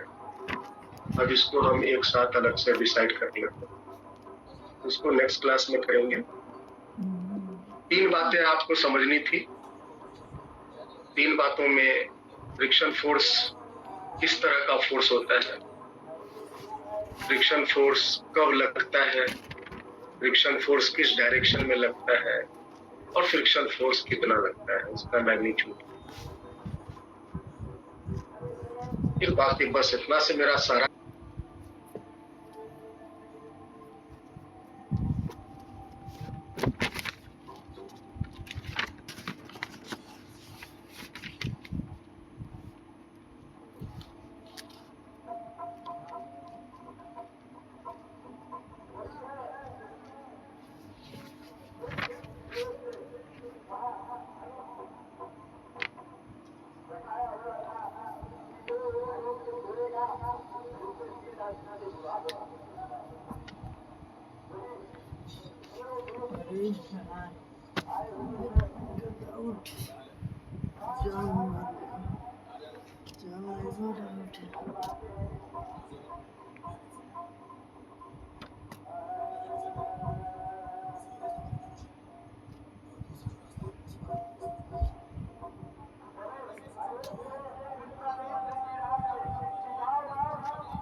अच्छा सर, एक बार आप करके दिखा दोगे सर स्नेल्स लॉ से? पहले क्वेश्चन मुझे समझने दो। From point A located on highway, सबको ध्यान से समझो पहले प्रॉब्लम। सबको शेयर हो रहा है स्क्रीन? और ये नीट के लिए भी इम्पोर्टेंट है ये क्वेश्चन। जेई मेंस और एडवांस के लिए तो है ही, नीट के लिए भी इम्पोर्टेंट है, हल्का क्वेश्चन है। 1.2 फिगर देख रहे होंगे। One has to get by a car as soon as to point B located in a field at a distance L from the highway. ये हाईवे है, ये हाईवे है और ये फील्ड है, ये फील्ड है, मैदान है, ये रोड है, ये मैदान है। लोकेटेड इन द फील्ड, और ये जो मैदान का एक जो पॉइंट बी है वो हाईवे से एल दूरी पर है from the highway. It is known that the car moves in the field eta times slower then one on the highway. मतलब फील्ड में जो स्पीड होगा, यहाँ जो स्पीड होगा, फील्ड में जो स्पीड होगा वो हाईवे के स्पीड से eta टाइम्स कम होगा। So v of the field is equal to highway की फील्ड से eta times slower than the highway. At what distance from point D one must turn off the highway? मतलब कहाँ से ये highway, ये जो कार है कहाँ से वो मुड़े, यहाँ से मुड़े, यहाँ से मुड़े, यहाँ से मुड़े, यहाँ से मुड़े, कार कहाँ से मुड़ना चाहिए ताकि बी पर वो पहुंच सके, है ना? कम से कम sir, as soon as possible। Point B तक पहुंचने के लिए उसको कम से कम समय में पहुंचे। तो आपको मैं कॉन्सेप्ट किसका देता हूं?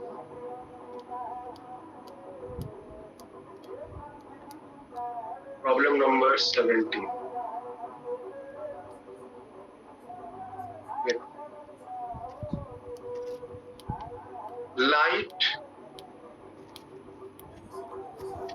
लाइट following Snell's law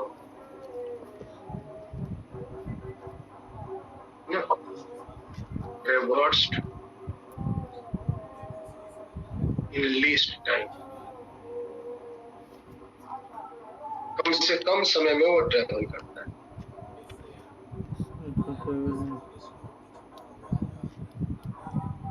और स्नेल्स लॉ का क्या नियम? मान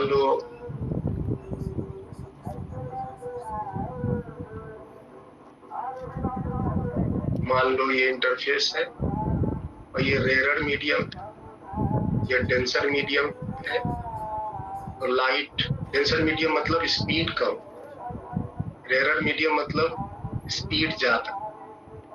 लाइट जब हम इंटरफेस पे इंसिडेंट करते हैं वो टुवर्ड्स द नॉर्मल बेंड करता है when light travelling from rare to denser. ये सब तो जानते हैं ना विधान। ये एंगल ऑफ इंसिडेंस आई है, ये एंगल ऑफ रिफ्रैक्शन। तो स्नेल्स लॉ के अनुसार स्नेल्स लॉ क्या होता है? आप कुछ ऐसा समझो कि अगर लाइट को हम इस ए पॉइंट से इस बी पॉइंट तक पहुंचाना चाहते हैं, लाइट अगर ये वाली रास्ता ट्रेवल करेगा, ये वाली रास्ता जो आप देख रहे हैं, तो ए से बी पॉइंट में कम से कम समय, the light will take least time to travel from point A। इस A में मान लो स्पीड v1 है और B मीडियम में उस लाइट की स्पीड सपोज करो v2 है। स्नेल्स लॉ का फॉर्मूला है mu R into sine in I is equal to mu D into sine. और आपको पता होना चाहिए कि refractive index is inversely proportional to speed. आप इसी इक्वेशन को sine I by v1 is equal to sine R by v2 लिख सकते।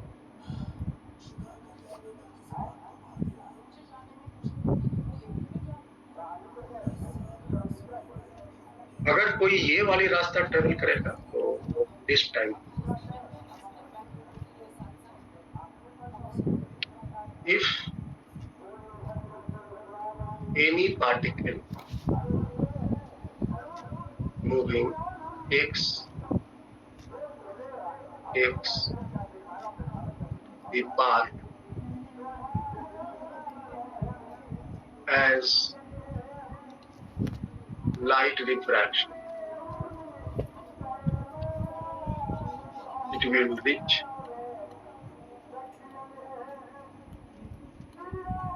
in shortest time। यही कॉन्सेप्ट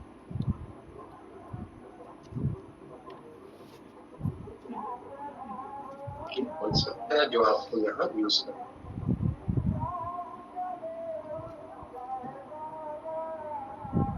और स्नेल्स लॉ के ये दो फॉर्मूले, रिफ्रैक्शन मतलब स्नेल्स।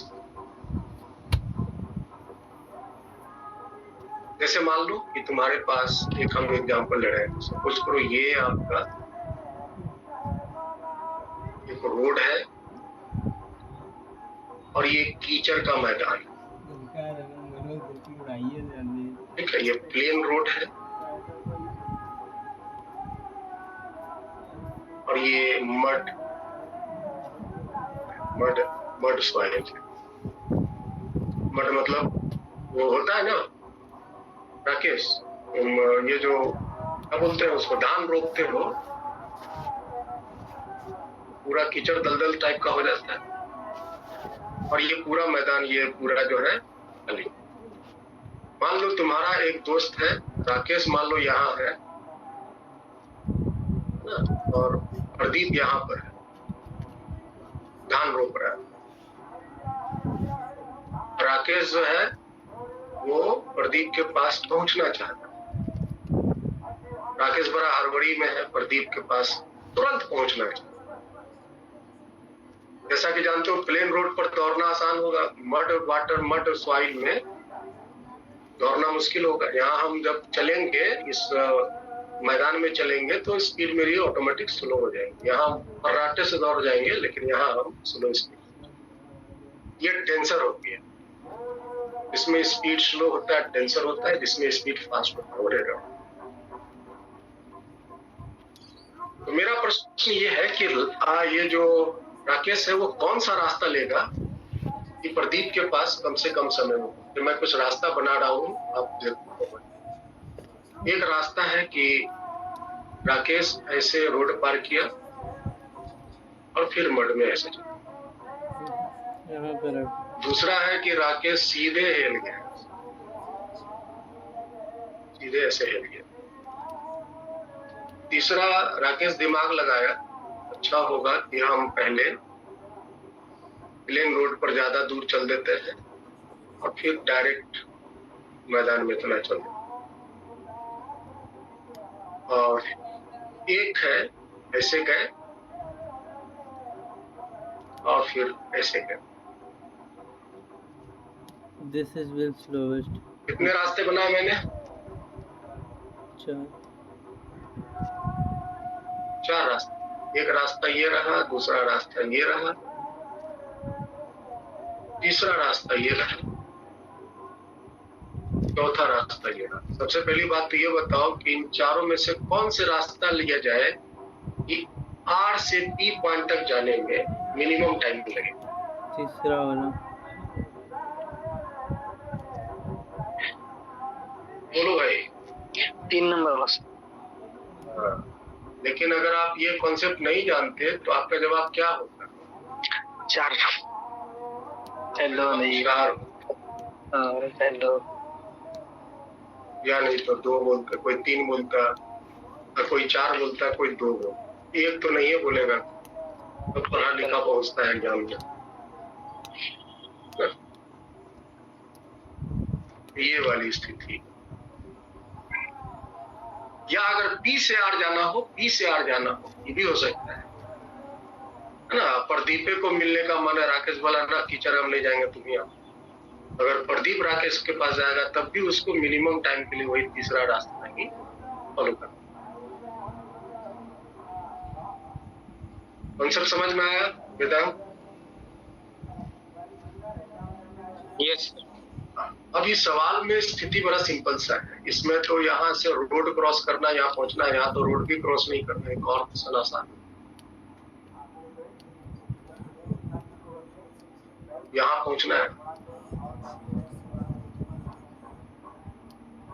बी पर पहुंचना है। ये दूरी L दी हुई है और यहाँ से उसको चलना है। वो जो चलेगा यहाँ,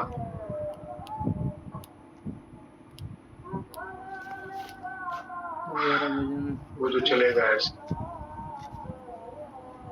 कहीं से वो ऐसे मुड़ जाएगा। यहाँ पर की स्पीड V1 है, यहाँ पर की स्पीड V2।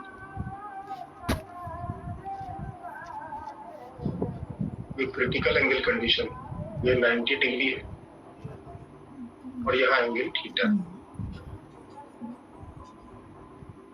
ये एंगल थीटा। तो लिस्ट टाइम यहाँ पहुंचने के लिए आपसे क्या पूछ रहा था, कहाँ से मुड़े, at what distance from D one must turn, ये आपको निकालना, ये वाली डिस्टेंस।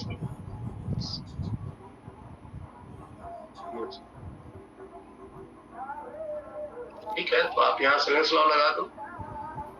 तो साइन 90 डिवाइडेड बाई V1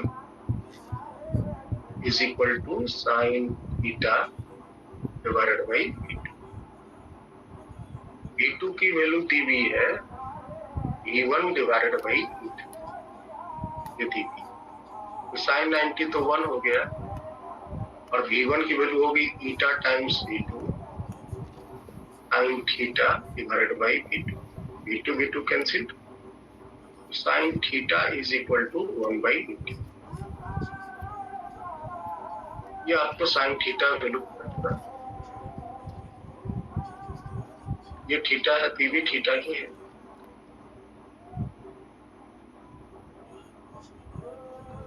आपको एक्स निकालना है, याद रखो,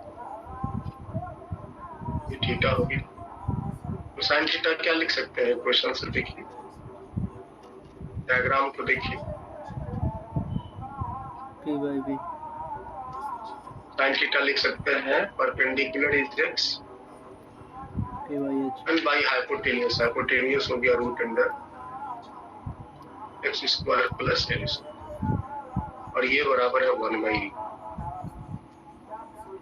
स्क्वायरिंग करके क्रॉस मल्टीप्लाई कर लो, x square eta square is equal to x square plus l. X square को लेफ्ट साइड भेज दो, कॉमन ले लो,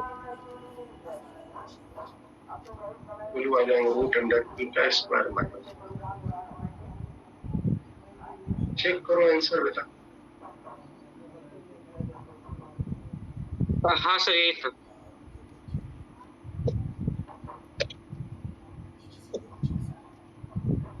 आप इसको डिफरेंशिएशन से भी बना सकते, करना चाहते हो सर वैसे ही करा था सर। हाँ, उससे भी बनेगा, उससे भी बना सकते। मिथलेश जानना चाहते हैं इस कॉन्सेप्ट को डिफरेंशिएशन से? बता दीजिए सर, लंबा हो जाएगा वो मैक्स है? देखते हैं, लंबा हो जाएगा वो। लंबा हो जाएगा कोई बात नहीं, लेकिन कॉन्सेप्ट फिजिक्स को आना चाहिए ना। जी सर। लंबा छोटा से मतलब नहीं है, सबसे पहले मतलब है कि हमसे प्रॉब्लम डिफरेंट मेथड से है। ए से चलना शुरू हो रहा है, यहाँ से इसकी दूरी आपकी है, हमें नहीं पता कि कहाँ से इसको, यहाँ से चलना शुरू किया, हमें नहीं पता कि कहाँ से इसको, ये वाली डी दूरी हम ले लेते हैं शुरुआत में, जहाँ से बस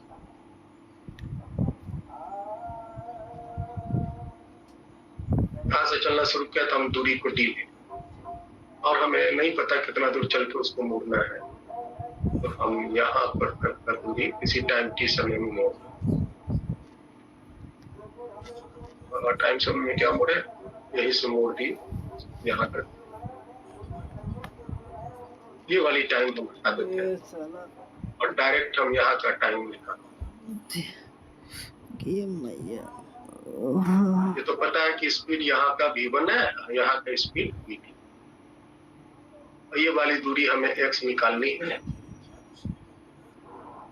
ऑटोमेटिकली ये वाली दूरी कितनी हो जानी है, ये वाला दूरी हो जाएगा एक्स स्क्वायर प्लस एल। तो बताओ यहाँ तक पहुंचने का टोटल टाइम क्या होगा, ये वाली दूरी कितनी हो गई, टोटल डी में एक्स घटाते हैं, डी माइनस एक्स,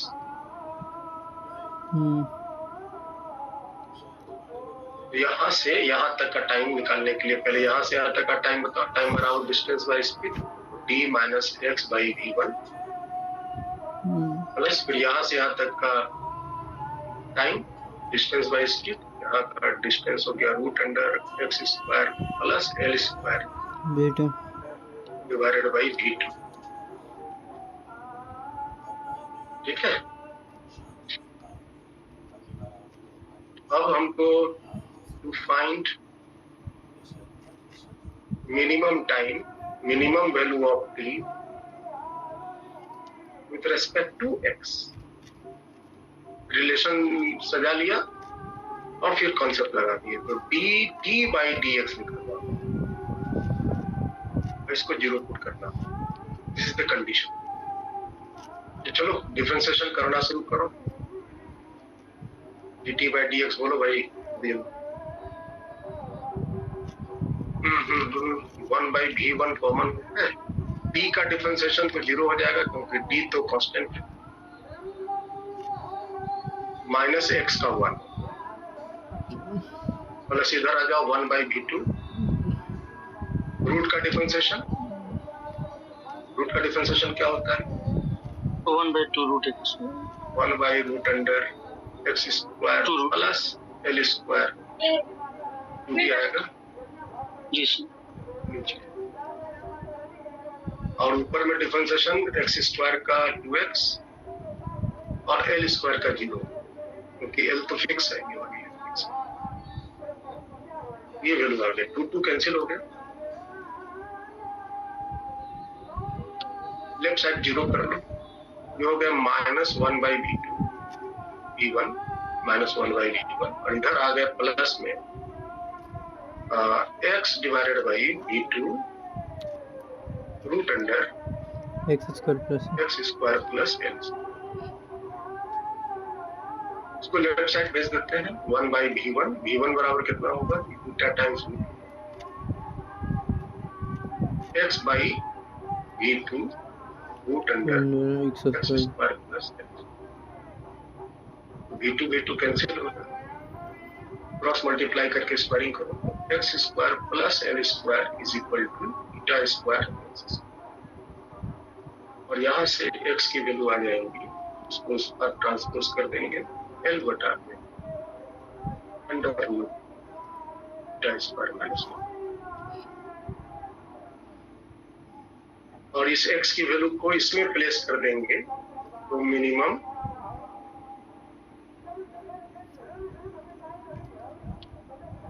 टाइम आ जाए। समझ में आया बेटा? Yes sir. तो मिनिमम टाइम निकालने के लिए आपको ये टोटल दूरी दिया होना चाहिए, तभी जाके आप करेंगे। टोटल दूरी शायद नहीं दिया है, ए से डी की दूरी दिया होना चाहिए, तभी आपको मिनिमम टाइम निकलेगा। यहाँ से यहाँ तक का दूरी दिया रहेगा, तभी मिनिमम टाइम निकलेगा। हाँ, अगर हमको सिर्फ ये x निकालना है, ये दूरी देने की जरूरत नहीं, ये दूरी देने की जरूरत नहीं है, सिर्फ अगर x निकालना है। चलिए नेक्स्ट क्वेश्चन क्या था?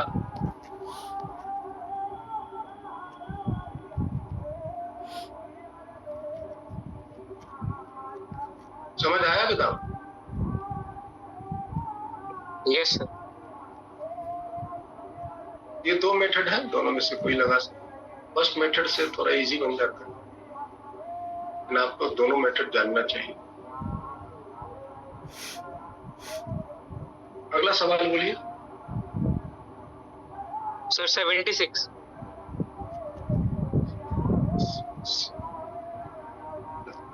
वर्क एनर्जी में चला गया क्या? नहीं सर, वो एनएलएम का ही है।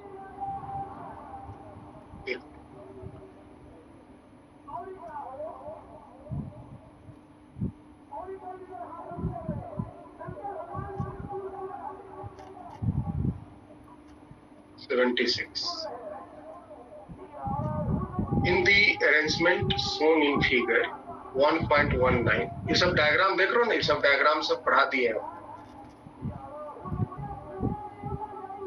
ये सब डायग्राम बताया है ना। चलो 76 के क्वेश्चन देखते हैं। क्या है question? In the arrangement shown in figure 1.19, कहाँ है भाई 1.1?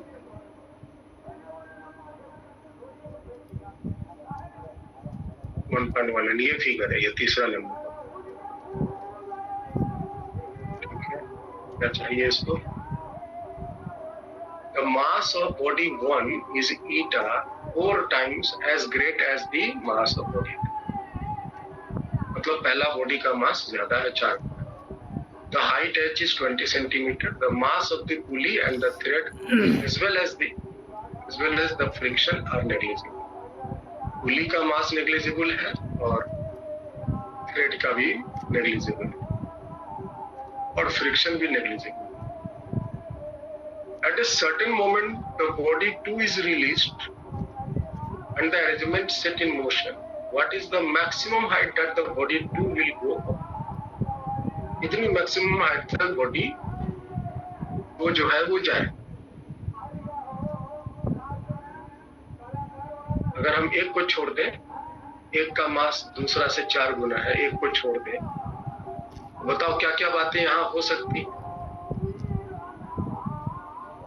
इस डायग्राम में क्या क्या बातें हो सकती हैं?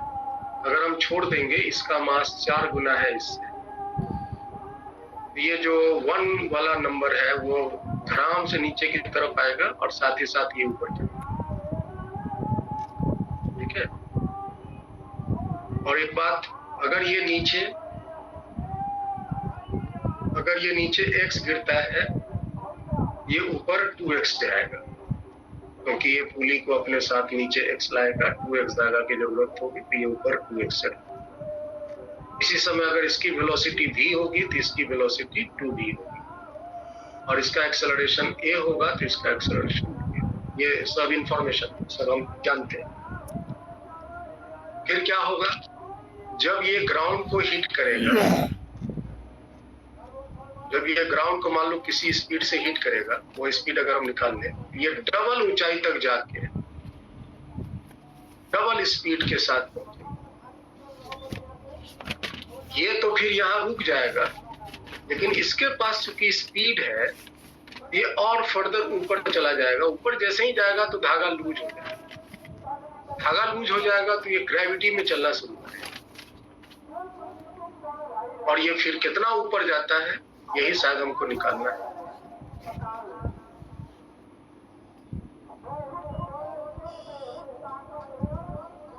ये कितना ऊपर जाता है, 26। क्या पूछता है, what is the maximum height that the body will be, यही हमको निकालना है। हम निकालते हैं उसको।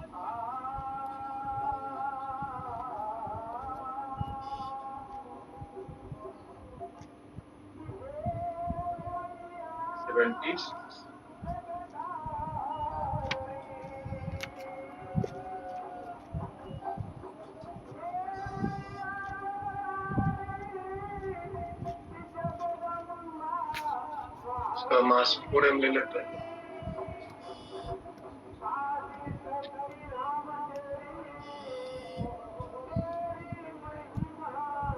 ना, ऐसा फिगर तो नहीं है सर। उधर पुली है सर। हाँ? सर उल्टी वाली साइड पुली था। अच्छा।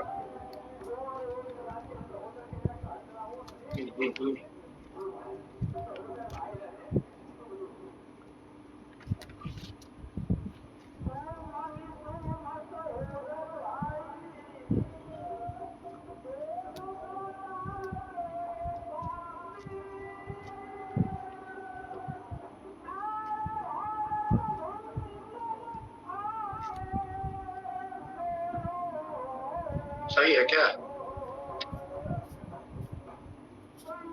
Yes sir.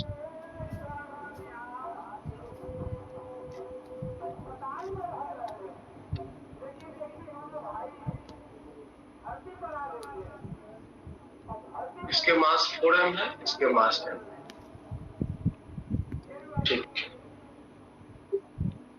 चलिए आगे बात करते हैं। सबसे पहले इसमें टेंशन हम टी लगाते हैं, नीचे मास mg। कॉन्टेक्ट में तो नॉर्मल लगेगा, लेकिन छोड़ देने पर नॉर्मल टूट जाएगा, इसलिए हम उस नॉर्मल को अप्लाई। ये टेंशन टी, यहाँ भी टी, वही धागा इधर भी गया तो यहाँ भी टी, यहाँ भी टी, यहाँ पे हो जाएगा 2t, क्योंकि पुली मासलेस है। यहाँ भी होगा 2t, और नीचे में हो जाएगा 4m। छोड़ देंगे तो ये नीचे गिरेगा एक्सेलरेशन a से, और ये ऊपर जाएगा एक्सेलरेशन a से। क्वेश्चन फटाफट बताइए, इसका इक्वेशन बताइए 4m का। 4ma equal to 4mg minus 2t, और इसका बताइए 2m into 2a equal to d minus 2g। इसको 1 बोलो, इसको 2 बोलो, और क्या करूं कि एक में जोड़ दो, 2 से क्वेश्चन को बनाता। t माइनस 2t है, 2t कैंसिल हो जाएंगे, 2 से इसमें गुना किया तो 2 दूनी 4 4 8 ma हो जाएंगे लेफ्ट साइड में। राइट साइड में 4mg में 2mg घट जाएंगे, 2mg हो जाएंगे। m और m कैंसिल। एक्सेलरेशन के जो मास, एक्सेलरेशन के जो वैल्यू होंगे, कितने हो गए एक्सेलरेशन? g/4।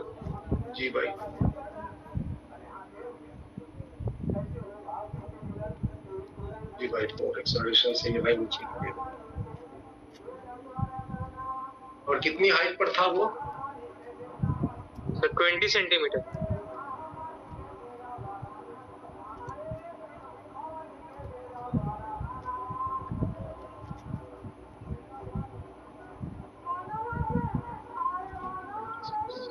20 सेंटीमीटर। ये यहाँ से 20 सेंटीमीटर तक नीचे आने में कितनी स्पीड तक पहुंचेगा ये? तो v square equal to u square plus 2s लगा दो। स्टार्टिंग तो 0 से हुआ, रिलीज्ड फ्रॉम रेस्ट, तो u का मान 0, एक्सेलरेशन इज g/4 और s हो गया 20 सेंटीमीटर पॉइंट। तो v स्क्वायर की जो वैल्यू हुई या v की जो वैल्यू हुई, पॉइंट हटाएंगे तो नीचे 10 हो जाएंगे, रूट अंडर 2 2 4 4 1 हो जाएगा। g/10 स्पीड हो जाएंगे इसकी स्पीड g/10 हो जाएगी। ऐसा करते हैं, h के टर्म में वैल्यू निकालते हैं। ठीक है सर वेलोसिटी निकाले बिना भी तो सर हो सकता है। हाँ, देखो ना, सर, acceleration- निकाले बिना नहीं होगा। यहाँ पर जो वेलोसिटी आया उसकी स्पीड कितनी हो जाएंगी? 2v हो जाएगी। ये जब नीचे सटेगा तो ये ऊपर चढ़ेगा ना बेटा, हाँ सर। और ये 20 सेंटीमीटर नीचे आया तो ये 40 सेंटीमीटर। नहीं सर, मैं बोल रहा था कि वो जैसे सर नीचे आएगा जब वो, तो सर उसका टाइम निकाल।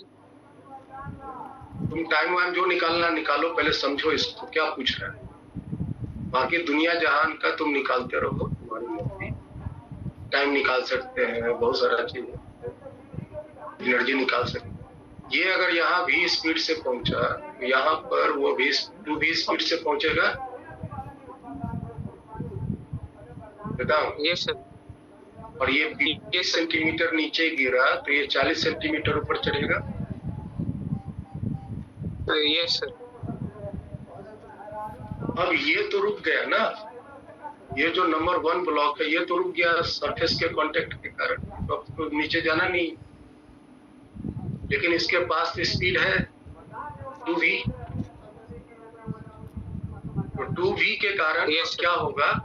2v के कारण क्या होगा कि अब ऊपर का धागा में टेंशन 0 हो गया।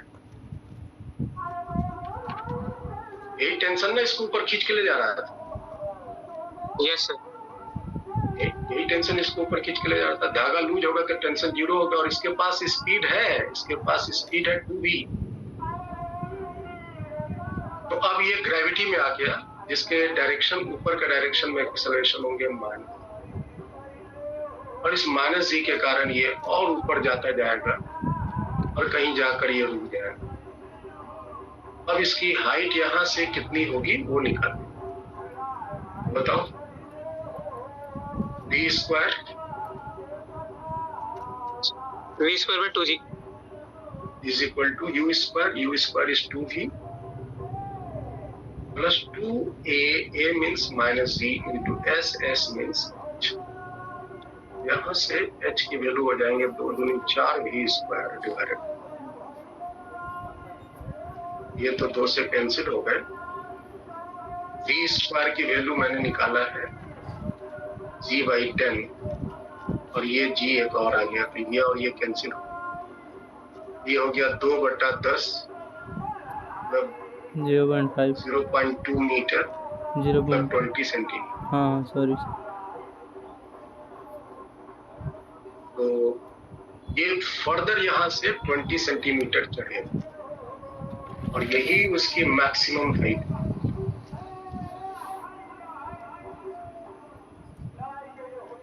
यही उसकी मैक्सिमम हाइट कितना हुआ? 40 तो पहले ही चढ़ गया था, और 20 अभी अभी चढ़ा, तो 60 हो गया ना। यस। 20 सेंटीमीटर से, तो ये s था, ये 3h हो, 3 गुना। देखो तो क्या आंसर है इसका? 60 सेंटीमीटर। अब तुम बताओ कि तुम्हारा दिमाग क्या कहता है, बिना स्पीड निकाले क्या काम होगा? सर जो सर मैं आंसर ला रहा था सर वो मैं 40 सेंटीमीटर ला रहा था, तो सर वो स्पीड का पता नहीं था कि सर स्पीड भी लेनी है सर, तो इसलिए गलत हो रहा था। क्योंकि जब ये आके जमीन पे स्ट्राइक करेगा, ये वाला ये वाला जब स्ट्राइक कर जाएगा तो ये तो रुक जाएगा। यस लेकिन जिस क्षण ये स्ट्राइक करा उस क्षण इसके पास स्पीड है डबल 2v, तो इस स्पीड के इन्फ्लुएंस से ये फर्दर ऊपर उठते चला जाएगा, और ये तो रुक गया है। ये और फर्दर जैसे ही ऊपर उठा तो धागा ये जो है लूज हो जाएगा, धागा ये ग्रेविटी में आ गया। पहले ये टेंशन के इन्फ्लुएंस से ऊपर जा रहा था एक्सेलरेशन 2s से, अब ये जब टेंशन गायब हो गया तो ये अब ग्रेविटी जिसके इन्फ्लुएंस से ये फर्दर h हाइट ऊपर उठ कर रुक जाएगा, और ये टोटल हाइट इसकी हो गई 60। ठीक है, यस रखते हैं, और अगला नेक्स्ट डाउट अपना भेज देना मैडम, ठीक है, वी विल डिस्कस। सर एक क्वेश्चन था कि सर जैसे पाथफाइंडर में जो काइनेमेटिक्स के सर क्वेश्चंस है सर वो कर सकता हूँ सर मैं? देखो, अगर आईआईटी एडवांस करना है तो तुम सिर्फ इसको फोकस करो। सर आईआईटी एडवांस करना है तो इसको फोकस करो, एरोडोम। अच्छा पाथफाइंडर के क्वेश्चंस बना सकते हो, पाथफाइंडर के क्वेश्चंस कुछ एक हम तुमको गाइड कर देंगे कौन कौन बनाना है, वही बना। ठीक है सर। ठीक है, वो भी क्वेश्चंस बहुत भारी नहीं है, लेकिन आजकल जो आईआईटी एडवांस क्वेश्चन पूछता है वो रिलेटिवली उसके कंपैरिजन में वो थोड़ा ज्यादा आपको एडवांस, आईआईटी एडवांस का भी वो पाथफाइंडर के क्वेश्चन एडवांस। अच्छा सर ठीक है, पहले आप यूरोटॉप कंप्लीट करो, और साथ ही साथ अलोंग विद दैट आप जेई एडवांस के जो क्वेश्चंस बैंक है उसको कंप्लीट करते चलो। तो ठीक है सर। तुम्हारे लगभग आईआईटी एडवांस में एक रैंक श्योर हो। रैंक को विद इन 100 लाने के लिए फिर हम तुमको गाइड करेंगे कि पाथफाइंडर के कौन कौन से क्वेश्चन।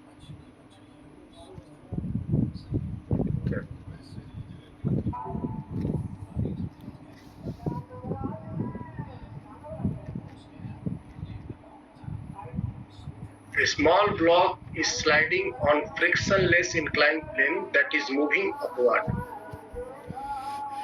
ये जो inclined plane है वो खुद ऊपर उठ रहा है with constant acceleration। ये जो inclined plane है, जैसे ये जो आपका मान लो ये प्लेन है, ठीक है, और इसके ऊपर जो एक मान लो कोई ब्लॉक रखा हुआ है, ये ब्लॉक, ये inclined plane खुद ऊपर उठ रहा है, inclined plane ही ऊपर उठ रहा है, साथ में ब्लॉक भी ऊपर उठाया जा रहा है with constant acceleration. If the block remains at level height, what is the acceleration of inclined plane? This is the question.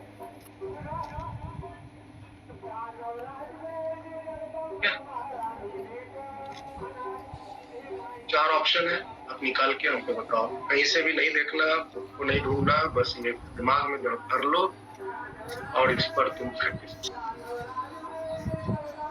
आधा घंटा 1 घंटा जितना तुम समय दे सकते हो दो। चलो फिर मिलते हैं नेक्स्ट क्लास में।